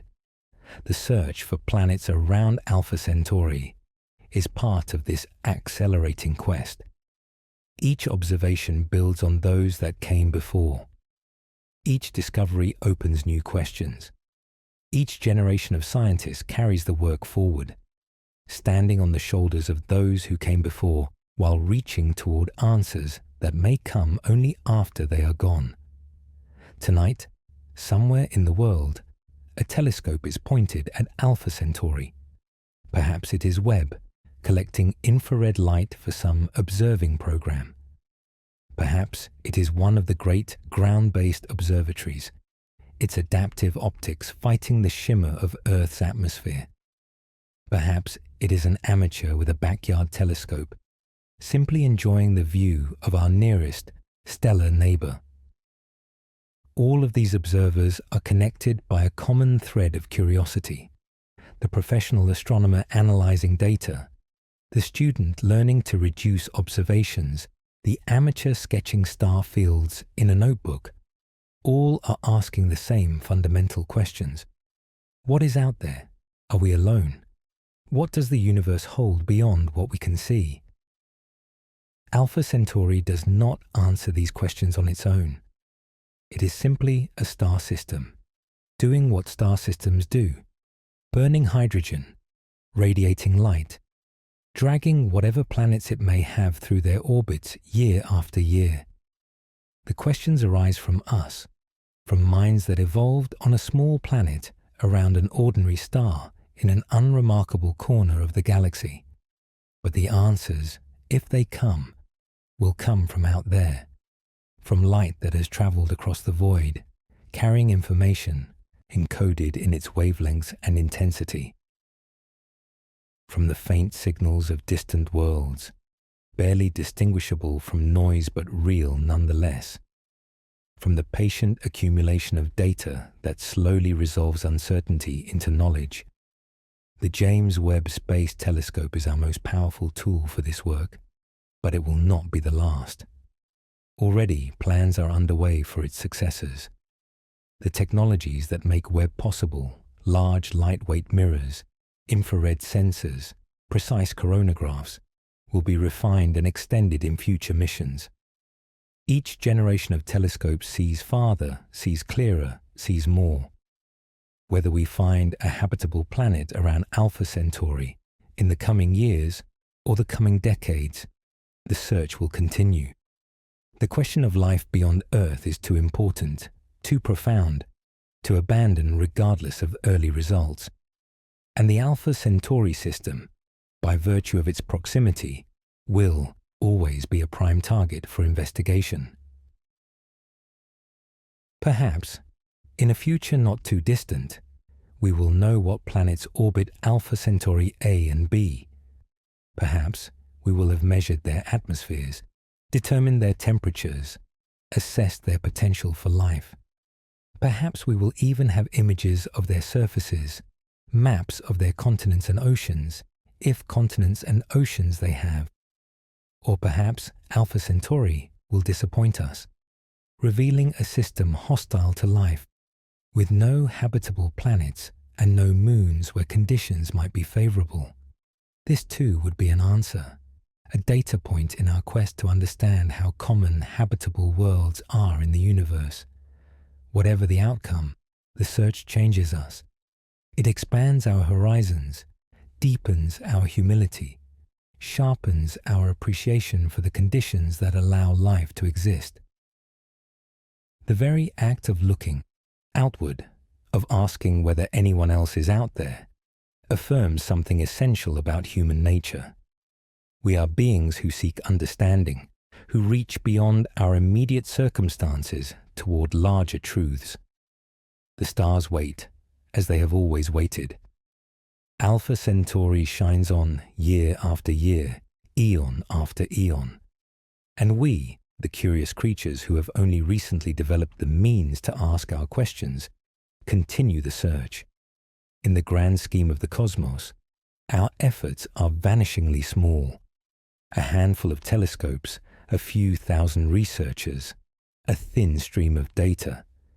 Against the vast indifference of space and time, it seems almost absurd that we should imagine ourselves capable of answering the biggest questions. And yet, each observation adds to our knowledge. Each discovery reshapes our understanding. Each generation carries the work forward. The questions that seem unanswerable today may have answers tomorrow. The frontiers that seem impassable may one day be crossed. The night is long, but not forever. Dawn will come, as it always does, bringing new light to a world that has spent another night turning beneath the stars. And somewhere, in that new day, another observation will be made, another analysis completed, another step taken on the long road toward understanding. Alpha Centauri awaits. The search continues, and the universe, vast and old and strange, slowly reveals its secrets to those patient enough to look. The moment of discovery, when it comes, is rarely what people imagine. There is no dramatic revelation, no sudden flash of insight, no orchestral swell. Instead, there is data, numbers in spreadsheets, patterns in noise, months of analysis, checking and rechecking, ruling out alternatives one by one. The team that detected the candidate planet around Alpha Centauri A experienced this quiet kind of discovery. When they first processed the August 2024 observations, A faint point appeared in the coronagraphic images. It could have been anything: an artifact, a cosmic ray, a distant galaxy. The researchers did not immediately believe they had found a planet. Instead, they began the painstaking process of elimination. They tested whether the signal could be an instrumental artifact by examining how it behaved across different exposures and different processing techniques. An artifact would typically show some inconsistency, appearing and disappearing in ways that did not match a real astronomical source. The signal remained consistent. They checked whether it could be a background object. Distant galaxies can appear as point sources at infrared wavelengths, and some happen to lie along the line of sight to nearby stars. But the expected density of such sources at this brightness level made a chance alignment unlikely. Moreover, certain characteristics of the signal, such as its color and lack of extended structure, argued against a galactic origin. They considered whether the signal might be scattered light from Alpha Centauri B, the companion star that complicates observations of the system. Scattered light can create artifacts that mimic point sources, especially near the edge of a coronagraph's blocking zone. But the researchers had carefully modeled and subtracted the contribution from both stars, and the signal persisted. After exhausting the obvious alternatives, the team concluded that the signal was likely a real astronomical object associated with Alpha Centauri A. Given its brightness and separation from the star, the most plausible interpretation was a planetary companion. But even this tentative conclusion came with caveats and uncertainties. Science is built on skepticism. Every claim must be scrutinized, every conclusion challenged. The researchers published their findings not as a confirmed discovery, but as a candidate detection, explicitly acknowledging the need for follow-up observations. They knew that the history of exoplanet science includes false alarms, signals that seemed promising at first, but later turned out to be artifacts or misinterpretations. The follow-up observations in early 2025 added a new twist to the story. The candidate signal was not present in the February or April data. For some, this might seem to invalidate the original detection. If it was a real planet, why did it disappear? But the researchers had anticipated this possibility. An orbiting planet does not stay in the same apparent position relative to its star. It moves along its orbit, sometimes appearing well separated from the star, and sometimes hidden close to it or behind it. If the August 2024 observation happened to catch the planet near the optimal part of its orbit for detection, while the 2025 observations caught it at less favorable positions, the non-detection would be entirely consistent with a real planet. This interpretation required modeling the possible orbits of such a planet. Not just any orbit would work. The orbit had to be consistent with the observed separation and brightness in August 2024, the non-detection in early 2025, and the constraints imposed by the gravitational influence of Alpha Centauri B. Only orbits that satisfied all these requirements were viable. The modeling revealed that about half of the viable orbits placed the planet in positions where it would have been undetectable in the 2025 observations.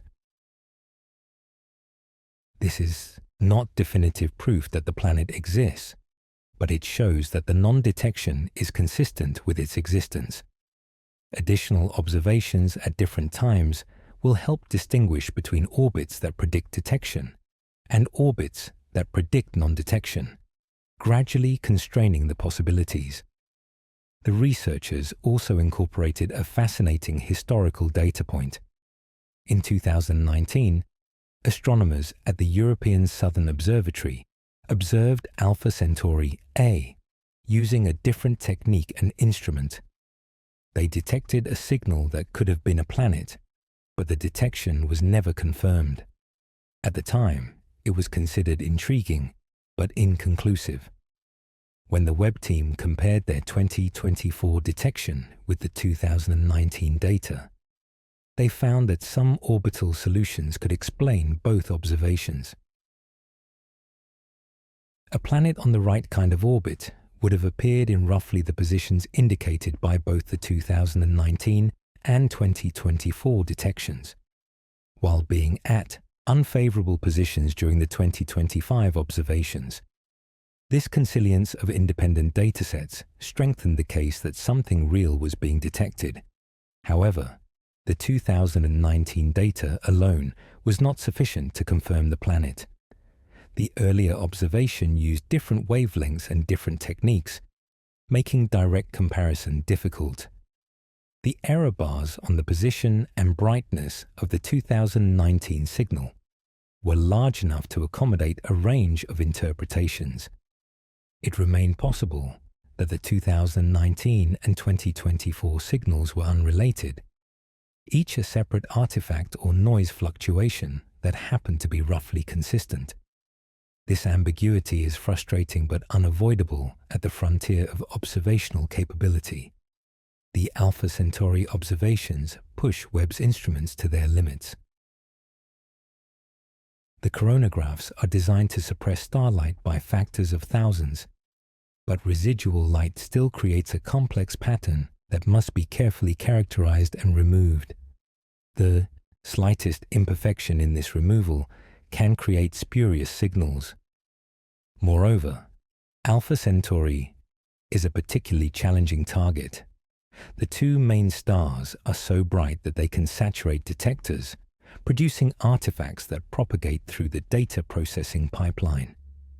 Their rapid motion across the sky complicates observations that require precise pointing. The presence of two bright stars in close proximity creates scattered light that must be modeled and removed. The Webb operations team developed special procedures for observing Alpha Centauri. They designed a custom sequence of exposures that accounted for the system's unique characteristics. They tested these procedures on other targets before applying them to Alpha Centauri itself. Despite these precautions, the resulting data required more careful processing than most Webb observations. This level of effort reflects the scientific importance of the target. Alpha Centauri is not just any star system. It is the nearest star system to our own, the first place we might realistically hope to explore beyond the Sun. Any planets around these stars would be closer than any other exoplanets, easier to study, more compelling as potential targets for future missions. The intense interest in Alpha Centauri also creates pressure to report results quickly, which can conflict with the careful verification that science requires. The team balanced these pressures by publishing their findings as a candidate detection, clearly communicating both the exciting implications and the significant uncertainties. This transparency allows other researchers to evaluate the evidence and contribute their own analysis. Independent confirmation is the gold standard in science. If other teams using different instruments and methods can detect the same planet, the case for its existence becomes much stronger. Already, plans are underway for additional observations with Webb and other facilities. Over the coming years, a clearer picture should emerge.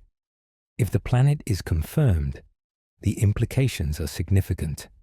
It would be the first directly imaged planet in the habitable zone of a Sun-like star. It would be the closest exoplanet ever detected around a Sun-like star. It would demonstrate that the coronagraphic techniques developed for Webb work even in the most challenging circumstances. More broadly, confirmation would validate the strategy of searching for planets around the nearest stars. Some astronomers have argued that nearby stars have been oversearched, that the focus should shift to more distant systems, where survey telescopes can examine thousands of stars at once. The detection of a planet around Alpha Centauri A would justify the investment in high-contrast imaging of nearby targets, even if the candidate proves to be a false positive. The observations have value. They establish what Webb can and cannot detect around stars like Alpha Centauri A.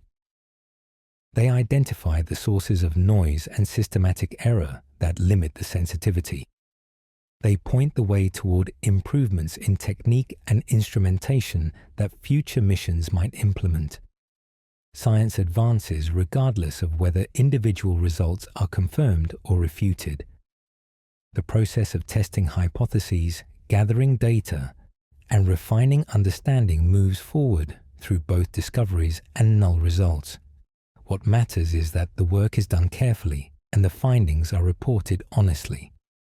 The Alpha Centauri observations also highlight the complementary roles of different detection methods.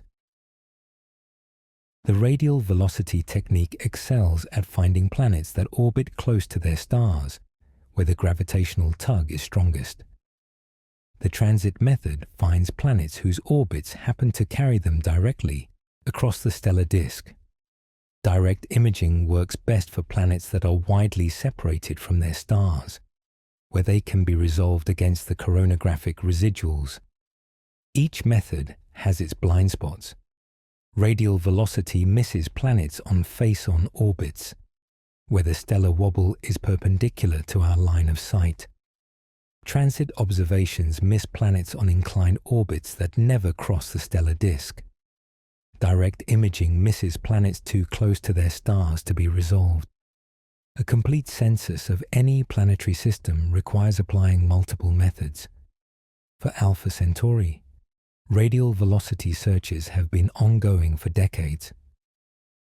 These observations have ruled out the presence of massive planets on short-period orbits, but lack the sensitivity to detect Earth-mass planets at Earth-like distances.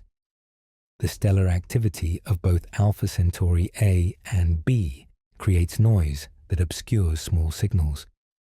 Transit searches have also been conducted, but with limited success. The precise alignment required for transits is rare, and neither Alpha Centauri A nor B is currently known to host transiting planets. Proxima Centauri B was discovered through radial velocity rather than transits, and subsequent searches have failed to detect transits of that planet. Direct imaging, now possible with Webb, fills in the gap. It can detect planets at orbital distances where radial velocity lacks sensitivity and where transits are geometrically unlikely. The candidate planet, at about 2 astronomical units from Alpha Centauri A, lies in precisely this regime, Charge. Future missions will push all these methods further. The Roman Space Telescope will conduct wide-field surveys that could detect planets around thousands of nearby stars through microlensing and coronagraphy. The extremely large ground-based telescopes will achieve angular resolutions far exceeding what is possible today, enabling direct imaging of smaller and closer-in planets. Proposed space missions with specialized instrumentation could detect Earth-sized planets in the habitable zones of the nearest Sun-like stars. The technological progress in exoplanet detection has been remarkable. When the first exoplanet around a Sun-like star was discovered in 1995, it was a Jupiter-mass object on a 4-day orbit, detectable only because its gravitational influence on the star was relatively strong. Today, we can detect planets smaller than Earth and image planets in the habitable zones of nearby stars. In another 30 years, we may be able to characterize the atmospheres of Earth-sized planets around the nearest stars. This progress has been driven by improvements in detectors, optical systems, data processing, and theoretical understanding. Infrared detectors have become more sensitive and less noisy. Optical systems have become more precise, with adaptive optics that correct for atmospheric distortion in real time, and coronagraphs that suppress starlight more effectively. Data processing algorithms have become more sophisticated, extracting faint signals from complex noise backgrounds.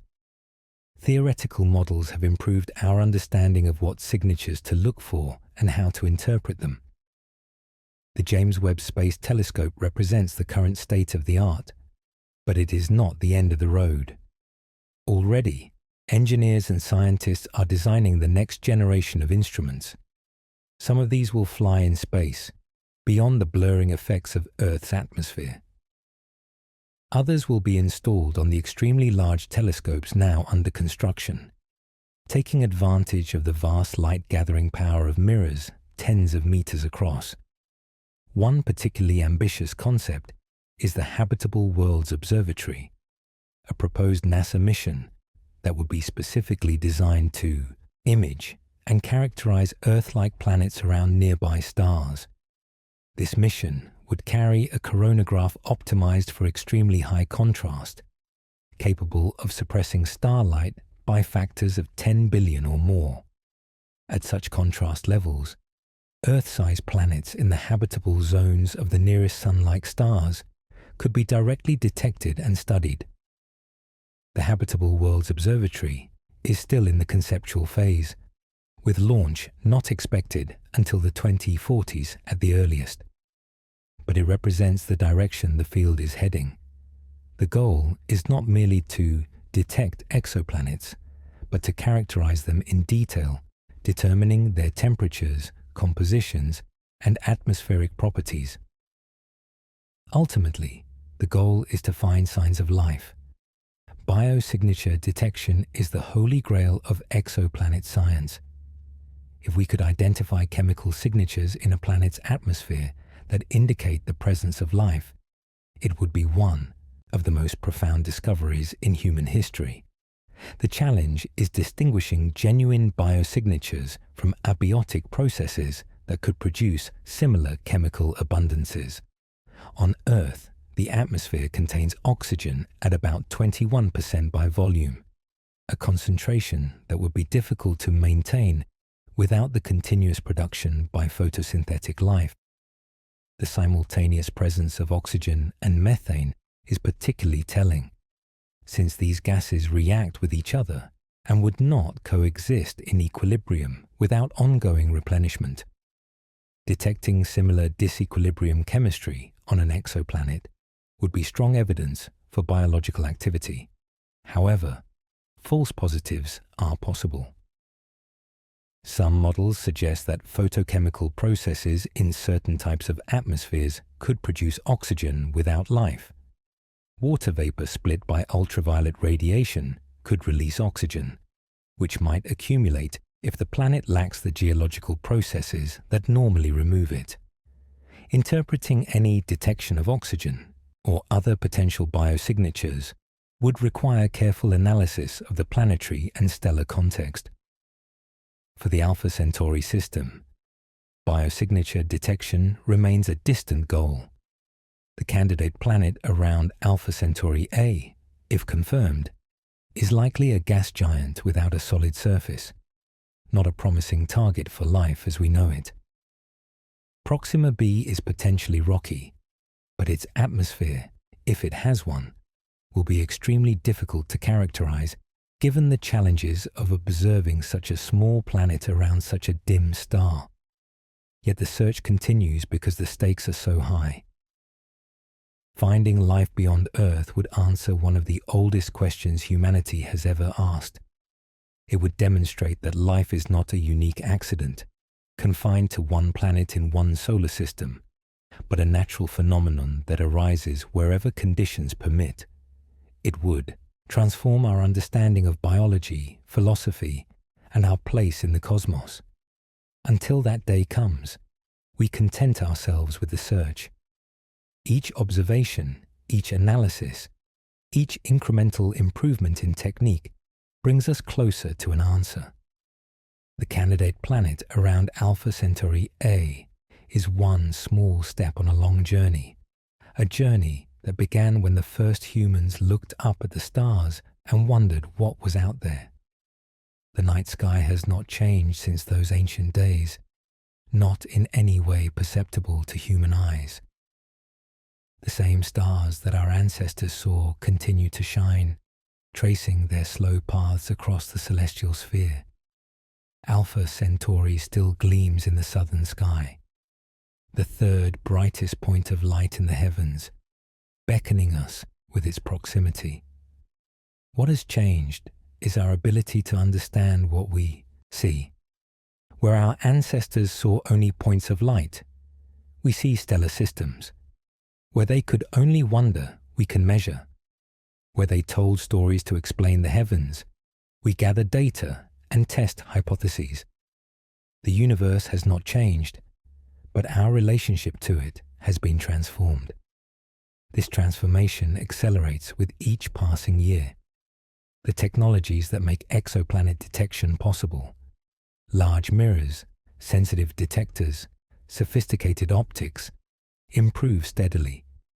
The computational tools that process vast datasets and model complex systems grow more powerful. The theoretical frameworks that guide observation and interpretation become more refined. In another century, our descendants may look back at our current efforts with the same mix of respect and bemusement that we feel toward Galileo's first telescopic observations. They may wonder how we managed to learn so much with such primitive instruments. They may be astonished that we ever doubted whether planets existed around other stars, or whether life might be found beyond Earth. But they will also recognize our work as the foundation upon which their knowledge is built. Every observation we make, every discovery we claim, every error we correct, becomes part of the scientific record that future generations inherit.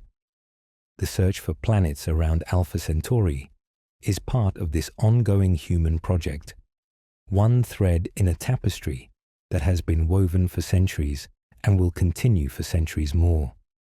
Tonight, as you settle into peaceful rest, the stars continue their vigil. They shine not for us, but because it is their nature to shine, converting hydrogen to helium in fusion reactions that have continued for billions of years.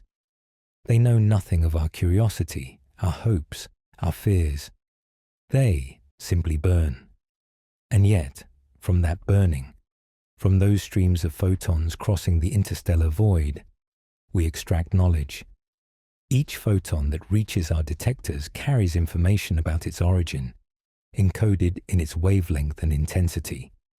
By collecting enough photons, analyzing them carefully, comparing observations to models, we piece together a picture of the universe that no unaided eye could ever see. The candidate planet around Alpha Centauri A, if it exists, shines in the infrared, with a light too faint for any human eye to detect. Only through technology, through the accumulated cleverness of generations of engineers and scientists, can we perceive its glow. And yet, perceive it we do. Or at least we perceive something that might be it. A faint point of warmth against the background noise. Whether this particular detection proves real or illusory, the search will continue. Other observations will be made, other candidates identified, other analyses performed. Some will be confirmed as genuine discoveries. Others will be revealed as artifacts or misinterpretations. The process of science, patient and relentless, will sort the true from the false. In the end, we will know what planets orbit Alpha Centauri. We will know their masses and sizes, their orbital periods and eccentricities, perhaps even their atmospheric compositions and surface conditions. We will know whether any of them might harbor life, or at least whether any of them present conditions where life might be possible. This knowledge will not come quickly or easily. It will require decades of observation, improvements in technology that we can only dimly foresee, perhaps breakthroughs in understanding that no one has yet imagined. But it will come, because that is what science does. It answers questions, one observation at a time, one discovery at a time, one generation at a time. The stars wait, patient and eternal, and we reach toward them, curious and determined, knowing that the answers we seek are written in their light, waiting for us to learn how to read them. The universe speaks to us in light. Every star, every galaxy, every glowing cloud of gas and dust communicates across the void through photons that travel at the fastest speed nature allows. This light carries stories of birth and death, of creation and destruction, of processes that began before Earth existed and will continue long after our sun has faded to a dim ember. Alpha Centauri speaks to us across 4 light years, its messages arriving more than 4 years after they were sent. The light entering your eyes tonight left those stars when you were 4 years younger, living a different life, perhaps worrying about different things. The universe operates on timescales that dwarf human concerns, yet somehow we find ways to ask questions of these ancient, distant fires. The search for planets around our nearest stellar neighbor is part of a broader human endeavor to understand our place in the cosmos. For most of history, we assumed the universe revolved around Earth, that our planet held a special position in creation. Over centuries of observation and thought, this assumption crumbled. Earth became one planet among many, orbiting one star among billions, in one galaxy among trillions. This cosmic humility could be seen as diminishing, a reduction of human significance in the face of an indifferent universe. But it can also be seen as liberating. If we are not uniquely special by divine decree, then our significance must come from what we make of ourselves, from our choices and our creations, from the questions we ask, and the answers we find. The search for exoplanets is one such choice, one such question. We look outward not because the universe cares whether we look, but because we care. We are curious beings, evolved to explore and understand our environment. The fact that our environment now includes the entire observable cosmos simply expands the scope of that ancient curiosity. Alpha Centauri represents the first step beyond our cosmic neighborhood. If we can learn what planets exist there, we will have extended our knowledge beyond the solar system in a meaningful way, not just detecting distant points of light, but understanding them as worlds, places where certain conditions prevail, where certain things might be possible. The candidate planet detected by Webb, whether it proves real or not, marks a milestone in this journey. For the first time, we have pointed our most powerful instruments at the nearest sun-like star and seen something that might be a planet in its habitable zone. The technology works. The methods are valid. The questions are answerable, if not yet fully answered. This achievement rests on the work of thousands of people across decades. Engineers who designed and built the telescope, scientists who developed the observing strategies, technicians who assembled and tested the instruments, mission controllers who operate the spacecraft, analysts who process the data, theorists who model the expected signals. Each contributed a piece to the puzzle, and together they have created something no individual could accomplish alone.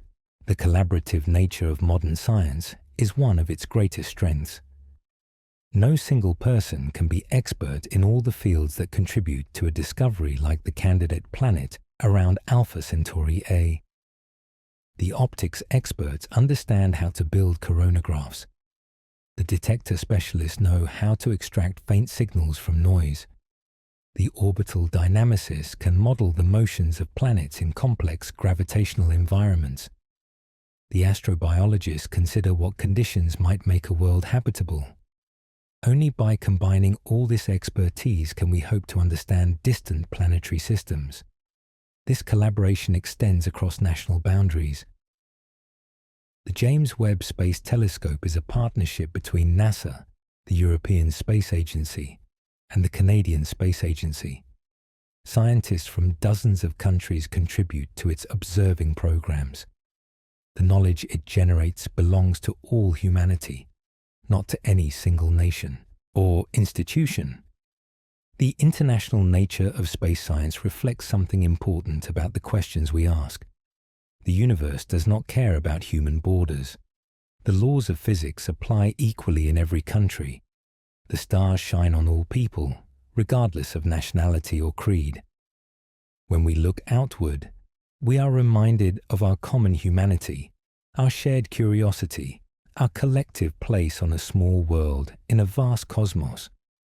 This perspective can be humbling, but it can also be unifying. The challenges we face on Earth, climate change, resource depletion, conflict and inequality, seem more tractable when viewed from a cosmic vantage point. If we can build telescopes that detect planets around other stars, surely we can solve the problems that divide us here at home. The search for life beyond Earth adds another dimension to this perspective. If we find that life exists elsewhere, we will know that the processes which created us are not unique to Earth. The chemistry of life, the evolution of complexity, the emergence of awareness, all of these might be cosmic phenomena occurring wherever conditions permit. We would be not just one species on one planet, but members of a living universe. Even if we find that life is rare, confined to a few special worlds in a mostly empty cosmos, this knowledge would be valuable. It would highlight how precious our own world is, how important it is to protect the conditions that allow life to flourish here. It would underscore the responsibility we bear as the only known intelligence in the universe, or at least in our corner of it. The Alpha Centauri system offers no guarantees. It may contain habitable worlds, or it may not. The candidate planet around Alpha Centauri A may be a gas giant in the habitable zone, or it may be an artifact of the detection process. Proxima B may support a thick atmosphere and liquid water, or it may be a radiation-blasted wasteland. We do not yet know. What we know is that we are looking. We are asking the questions, gathering the data, testing the hypotheses. We are doing what humans have always done when faced with the unknown, exploring it.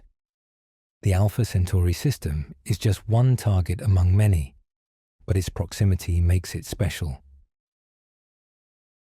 Whatever we learn there will inform our understanding of planetary systems everywhere. The night grows deeper as Earth turns away from the sun. In the quiet hours before dawn, the sky displays its treasures most clearly. The Milky Way arches overhead, a river of light composed of billions of stars too distant to see individually.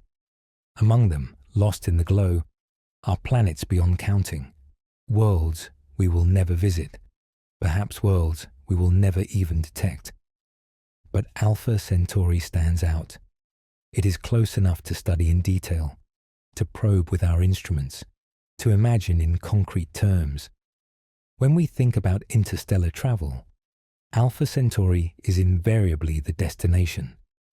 When we dream of finding another Earth, Alpha Centauri is where we look. It occupies a special place in our cosmic imagination, a beacon calling us outward. The dream of traveling to the stars is ancient. Long before we knew what stars were, humans told stories about journeys to the heavens. The desire to explore, to see what lies beyond the horizon, seems built into our nature. The stars call to us, and we respond with longing. Modern technology has brought that dream within reach, at least in principle. The breakthrough starshot concept shows how tiny spacecraft might be accelerated to a significant fraction of light speed, crossing the interstellar gulf in decades rather than millennia. Whether this particular approach proves practical or not, it demonstrates that interstellar travel is not forbidden by physics. It is merely very, very difficult. the difficulty should not discourage us. Every great achievement in human history seemed impossible before it was accomplished. Flight was impossible until it was not. Reaching the moon was impossible until it was not. Landing spacecraft on Mars, detecting gravitational waves, imaging black holes, all of these were once considered fantasies and are now accomplished facts. Interstellar travel may join this list someday. Not in our lifetimes, perhaps, but someday. And when it happens, Alpha Centauri will be where we go first. The observations we make now, the planets we detect, the conditions we characterize, all of this will inform the planning of that first mission. Our work today lays the foundation for journeys yet to come. For now, we travel to the stars through light alone. The photons that reach our telescopes have made the journey we cannot yet make ourselves. They carry the news of distant worlds, encoded in their wavelengths and intensities. By reading this light, we learn what lies beyond. The candidate planet around Alpha Centauri A, if it exists, is a world made of the same elements that compose Earth. Carbon, oxygen, silicon, iron, all the heavy elements forged in ancient stars and scattered through space by supernova explosions. The atoms in your body and the atoms in that distant world share a common origin in the nuclear furnaces of stars that died before our sun was born. This connection links us to the cosmos in a profound way. We are not merely observers of the universe, we are participants in it. The matter that makes up our bodies has cycled through stars and interstellar clouds, through planets and comets, through processes spanning billions of years. When we study a distant planet, we study our own cosmic ancestry, the story of how matter comes together to form worlds. The elements heavier than hydrogen and helium, everything from carbon to uranium, were created inside stars. When massive stars exhaust their nuclear fuel, they explode as supernovae, flinging these heavy elements into space. Over time, these elements mix with primordial hydrogen and helium to form new clouds of gas. When these clouds collapse under their own gravity, new stars and planets form, enriched with the products of earlier stellar generations. Our solar system formed from such a cloud about 4.6 billion years ago. The heavy elements that make up Earth, and ultimately that make up us, were already present in that cloud, contributed by stars that lived and died long before the sun ignited. We are, quite literally, made of stardust. The same process occurred in the Alpha Centauri system. The three stars there formed from their own cloud of gas and dust, enriched by their own stellar predecessors. Any planets around those stars are made of the same cosmic raw materials as Earth. The chemistry is the same, the physics is the same, the potential for complexity is the same. This universality of physics and chemistry is what makes the search for life elsewhere so compelling. If life arose on Earth through natural processes operating on common materials, then life might arise anywhere that similar conditions exist. The universe does not distinguish between one planet and another. The same laws apply everywhere. Of course, conditions matter enormously. Life requires energy, liquid water, and a suite of chemical elements in the right combinations. Not every planet provides these conditions. Most of the universe is hostile to life as we know it. Too hot or too cold, too dry or too toxic, too unstable or too energetic. Life clings to narrow margins where conditions happen to be favorable. Earth occupies such a margin. Our planet orbits at just the right distance from a just right star, with a just right atmosphere and a just right moon, stabilizing our axial tilt. Countless factors have combined to make Earth a haven for life. Whether these factors are common or rare in the universe remains unknown.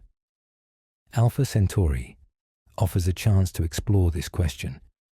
If we find that the nearest Sun-like star hosts a planet with conditions similar to Earth, it would suggest that such worlds are common. If we find that even this nearby well-positioned system lacks habitable planets, it would suggest that Earth-like worlds are rare. Either finding would have profound implications. The night deepens further, and the stars seem to brighten as the sky grows darker. In rural areas, far from city lights, the Milky Way becomes a luminous band stretching from horizon to horizon. Each point of light in that band is a sun, perhaps, with its own retinue of planets, its own possibilities for life. We will never know most of these distant worlds. They are too far, too faint, too lost in the cosmic multitudes. But we can know Alpha Centauri. It is close enough, bright enough, accessible enough. It is the place where our long isolation might first be broken, where we might first discover that Earth is not alone. As you drift toward sleep, let your thoughts wander among the stars.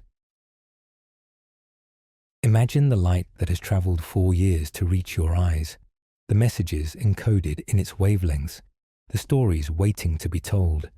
Imagine a world orbiting a yellow star much like our sun, a world warmed by familiar light, a world where anything might be possible.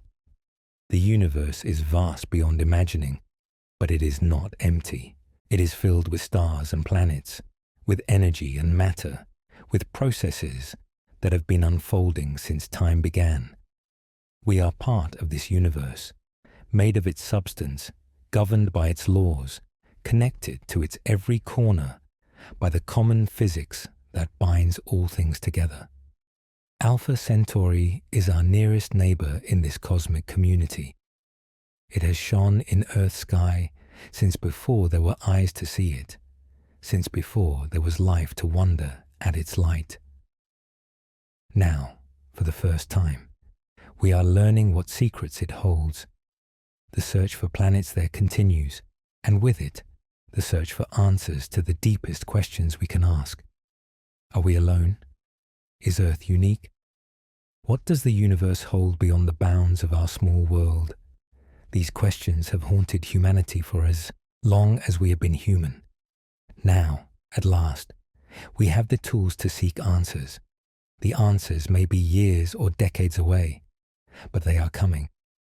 Each observation brings us closer. Tonight, as consciousness fades and dreams begin, the stars keep their vigil. They do not sleep, do not rest, do not pause in their ancient burning. They will be there when you wake, shining as they have always shone, waiting for the questions we have not yet thought to ask. Alpha Centauri waits. The search continues, and somewhere in that distant light, perhaps, a world awaits discovery, a world that will change everything we think we know. The universe is patient, so must we be. The stars call to us across the void, and we answer with our instruments and our curiosity, our dreams and our determination. The journey to Alpha Centauri has already begun, not in spacecraft, but in light, in data, in the slow accumulation of knowledge that will someday carry us to the stars. Rest now beneath the watchful eyes of a billion suns. Dream of worlds beyond counting, of journeys beyond imagining, of answers that lie hidden in the light. The universe keeps its secrets, but not forever. One day we will know. One day perhaps we will go. Until then, the stars shine on, ancient and patient and full of wonder. And we, the curious creatures who have learned to read their light, continue the search, continue the dreaming, continue the long, slow reach toward the infinite. Good night, Voyager. The cosmos awaits. There is something deeply human about looking up at the night sky and wondering. Before we had language to express our questions, Before we had science to seek answers, we looked up. The stars were there, mysterious and unreachable, inviting contemplation. Our ancestors named the patterns they saw, told stories about the lights in the darkness, imagined gods and monsters dwelling among the celestial fires. We have come far from those ancient nights, yet the fundamental impulse remains the same. We still look up. We still wonder.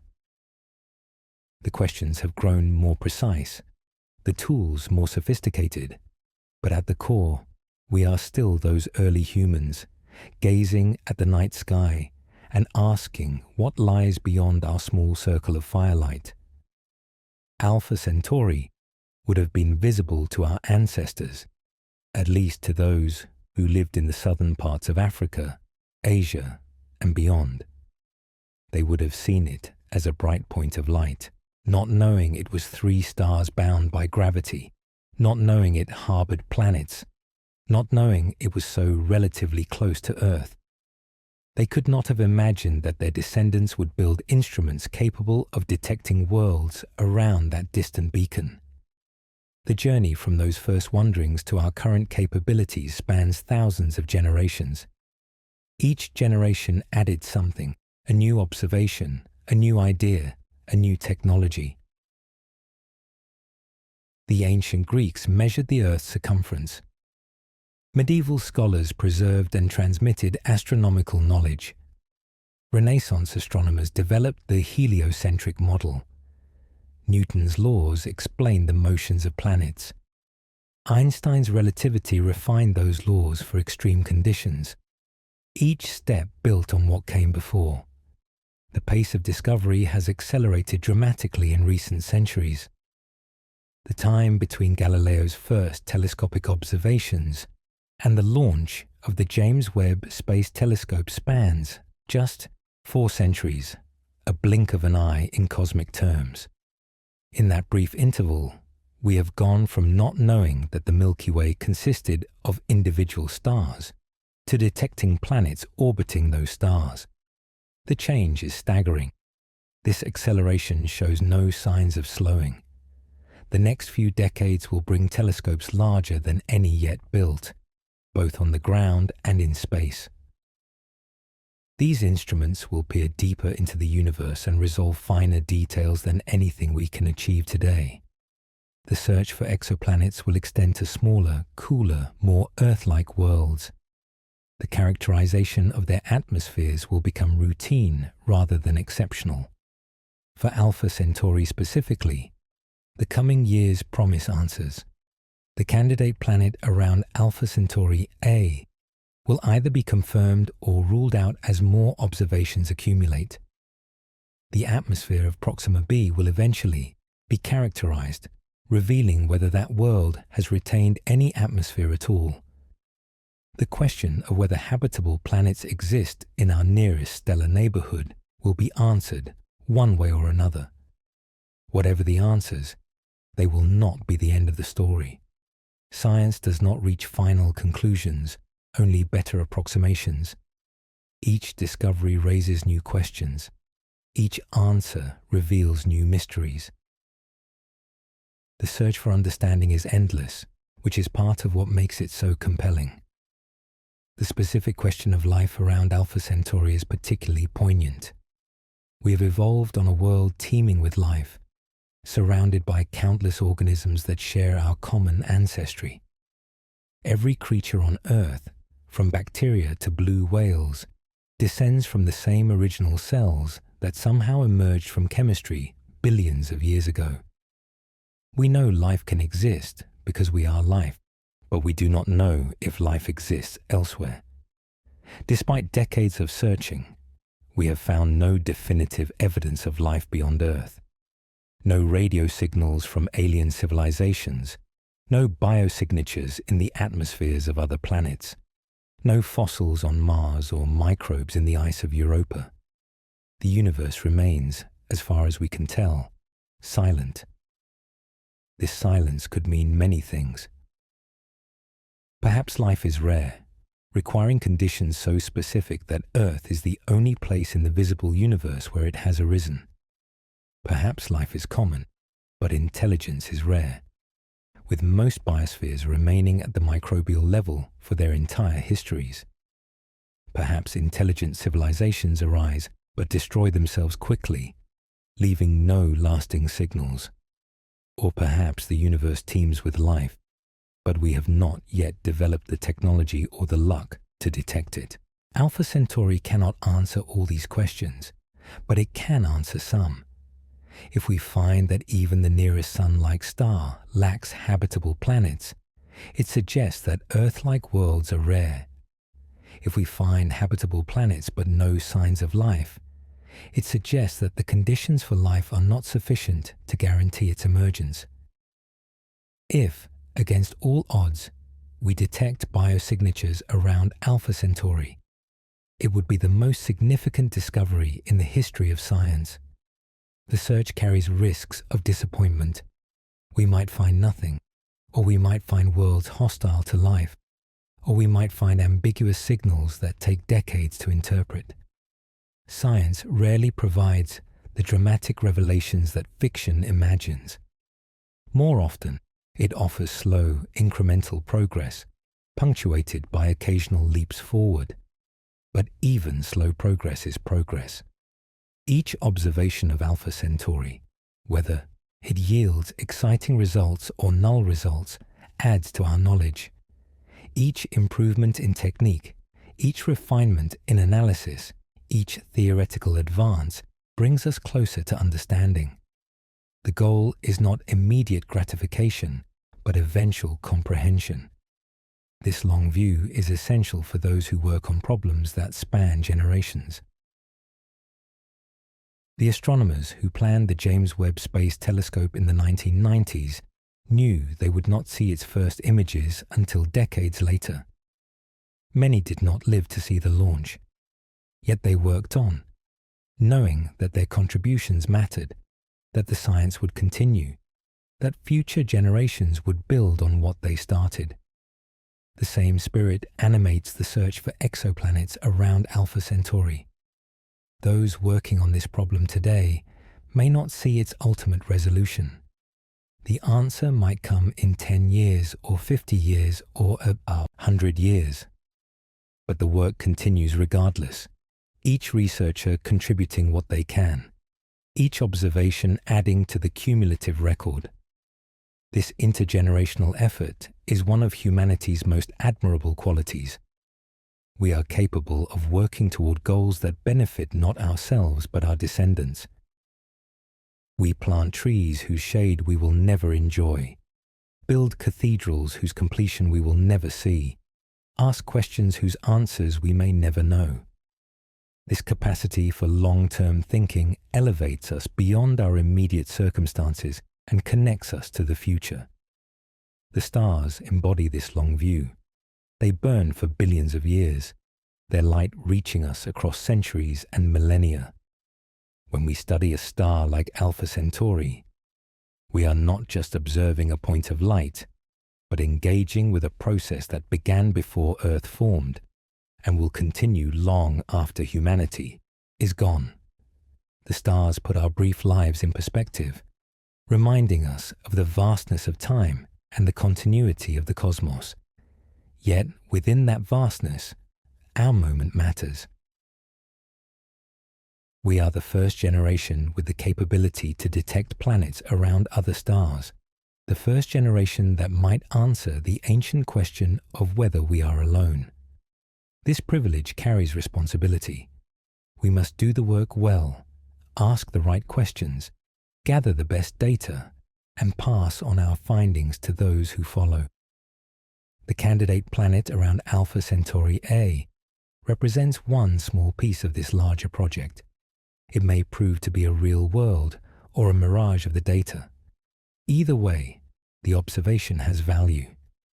It tests our methods, refines our techniques, and moves us closer to the day when such detections become routine.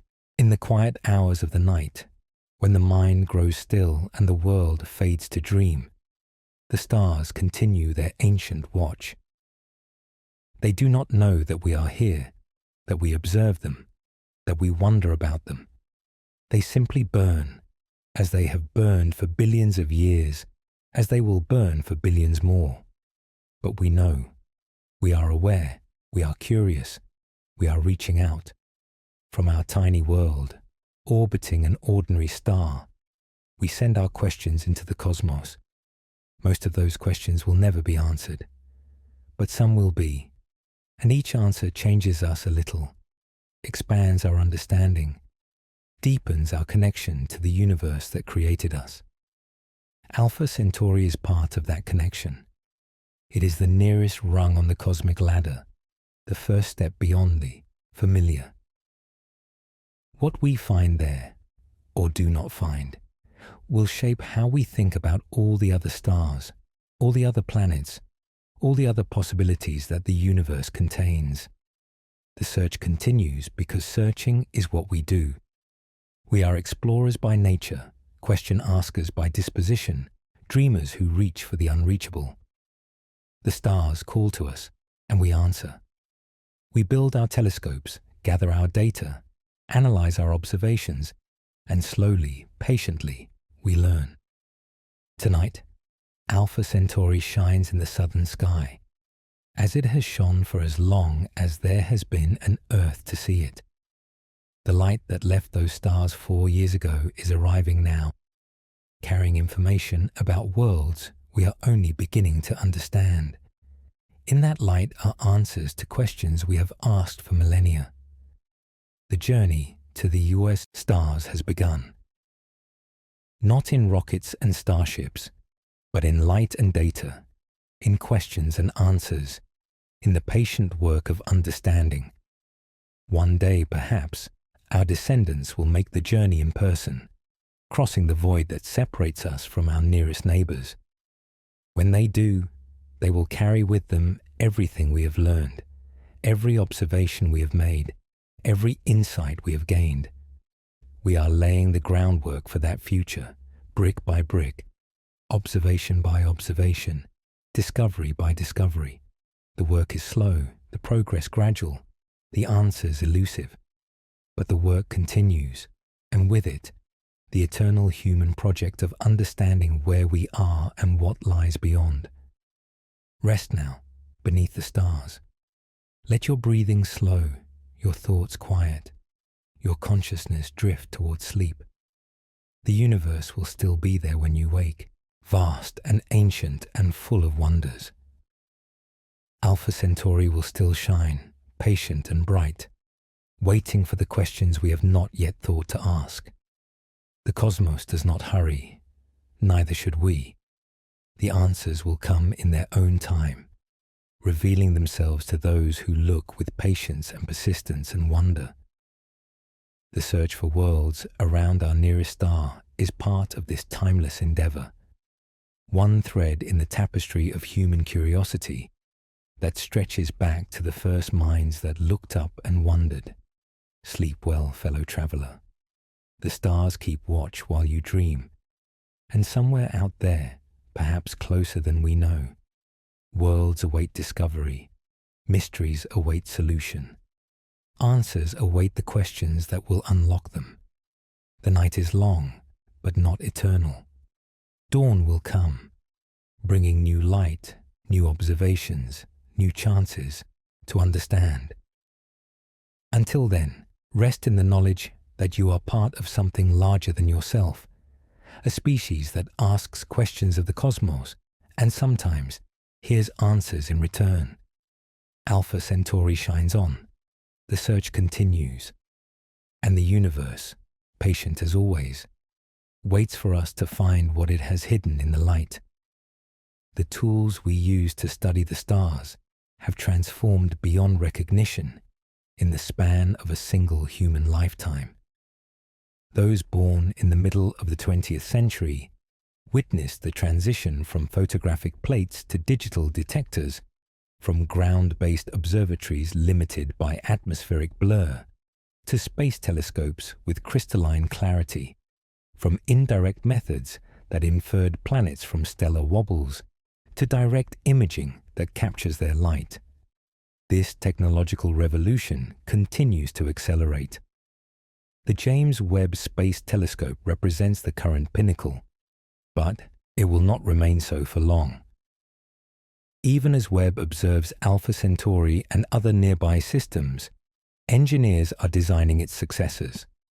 Larger mirrors, more sensitive detectors, more sophisticated coronagraphs, all are under development. Each advance opens new windows on the cosmos. The extremely large telescopes now under construction in Chile and Hawaii will dwarf anything that has come before. The European Extremely Large Telescope will have a primary mirror 39 meters across, gathering more light than any telescope in history.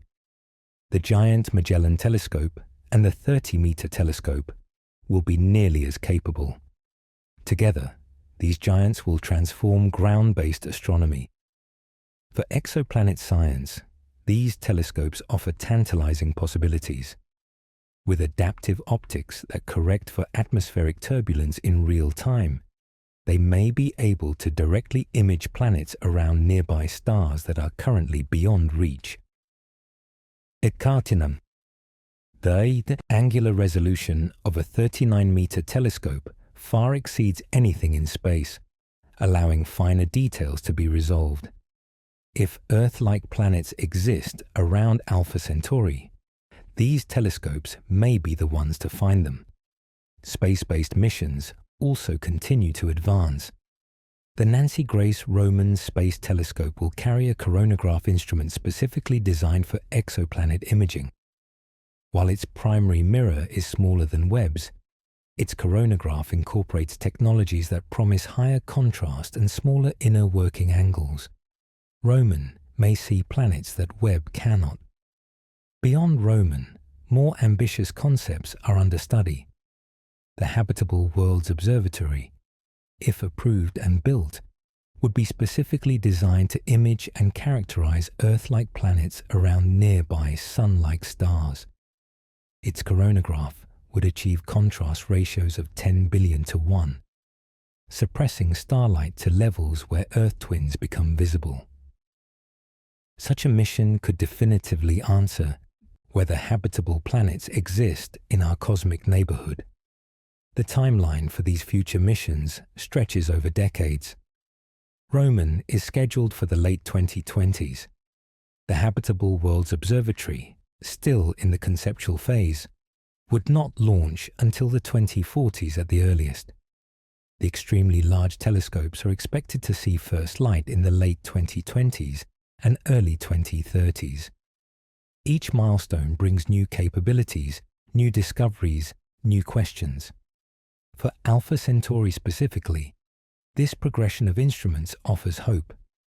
Even if current observations cannot definitively confirm or rule out planets, future instruments may succeed. The candidate planet around Alpha Centauri A might be confirmed by Roman's coronagraph or the extremely large telescopes. Smaller planets not yet detected might reveal themselves to more sensitive searches. The atmosphere of Proxima B might yield its secrets to specialized spectrographs. The key is persistence. Exoplanet science rewards those who return to targets again and again, gathering data over years and decades. The radial velocity method that found Proxima B required years of observations to tease out the planetary signal from stellar noise. Direct imaging campaigns similarly benefit from repeated observations that can distinguish real planets from transient artifacts. The research team that detected the candidate planet around Alpha Centauri A plans exactly this kind of persistent campaign. They will observe again and again, at different times and with different configurations, building up a dataset that can definitively establish whether the candidate is real. This work will take years, but that is how science advances. The patience required for such work mirrors the patience required by the universe itself. Stars burn for billions of years. Planets orbit for eons. Life, if it exists elsewhere, has had time beyond human comprehension to emerge and evolve. Against these timescales, a few decades of careful observation is nothing. Yet to the humans involved, these timescales are everything. A scientist's career spans perhaps 40 or 50 active years. Many of those working on Alpha Centauri today will not live to see the final answers. They work anyway, contributing what they can, trusting that others will carry on. This intergenerational commitment is the true measure of scientific culture. We do not work only for ourselves, but for those who will come after. The observations we make, the methods we develop, the questions we ask, all become part of a legacy that extends beyond any individual life. Science is a relay race, each generation passing the baton to the next. The baton we pass forward includes everything we have learned about Alpha Centauri, the stellar properties of the three stars, their masses and luminosities and chemical compositions, the orbital dynamics of the binary pair and their distant red dwarf companion, the confirmed planets around Proxima Centauri and the candidate planet around Alpha Centauri A, the constraints on what planets might exist and where. All of this knowledge accumulates, forming the foundation for future discoveries. As the night deepens and sleep approaches, these thoughts can accompany you into dreams. The universe is vast, yes, but it is also knowable. Piece by piece, observation by observation, we are mapping its contents and understanding its processes. The stars that seem so mysterious to our ancestors are becoming familiar, their secrets slowly yielding to our instruments and our intellect. Alpha Centauri is part of this grand project of understanding. It is the nearest piece of the cosmic puzzle, the closest example of what the universe contains beyond our own solar system. What we learn there illuminates what we might find everywhere. The stakes are high, the challenge is immense, the rewards beyond measure. So rest now, knowing that the search continues. Somewhere, telescopes are gathering light from distant stars. Computers are processing data, searching for signals. Scientists are analyzing results, testing hypotheses, refining theories. The work goes on day and night, year after year, generation after generation. And Alpha Centauri shines on, patient and eternal, waiting for us to discover what it has to show. 4 light years away, but closer with every observation. Mysterious still, but less so than before. Our nearest stellar neighbor, holding secrets we are only beginning to unravel. The journey continues, the stars await. And we, the curious inhabitants of a small blue world, reach outward toward infinity, one photon at a time. The human mind, evolved on the savannas of Africa, was not designed for contemplating interstellar distances or billion-year timescales. Yet here we are, reaching beyond our evolutionary origins to ask questions that our ancestors could never have imagined. This capacity for wonder, for abstraction, for curiosity that transcends immediate survival needs, may be our most remarkable trait. When you look at Alpha Centauri, you are exercising this capacity. You are connecting with something vast and ancient, participating in a tradition of skywatching that stretches back to the first minds capable of wonder. The stars that shone on Paleolithic hunters shine on you tonight. The same light, traveling the same void, speaking the same cosmic language. We are the universe becoming aware of itself, as the great astronomer Carl Sagan once said.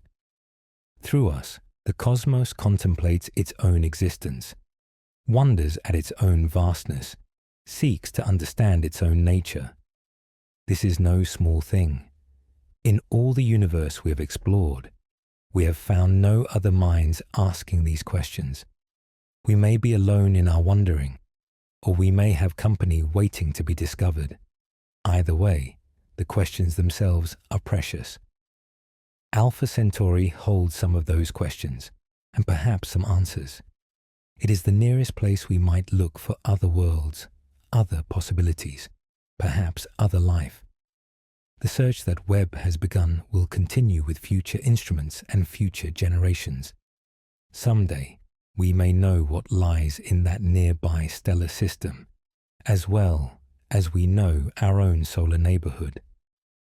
Until that day, we observe, we analyze, we speculate, and we dream. The stars do not hurry, and neither should we. The answers will come when they come, revealing themselves to patient seekers who look with care and wonder. Let the rhythm of your breathing slow. Let your thoughts drift like starlight. The universe holds you as it holds all things, gently and eternally, without judgment or demand. You are made of stars returning each night to gaze at your cosmic kin. Alpha Centauri shines on. The search continues, and in the space between stars, possibilities await. Sleep well, Voyager. The cosmos keeps watch.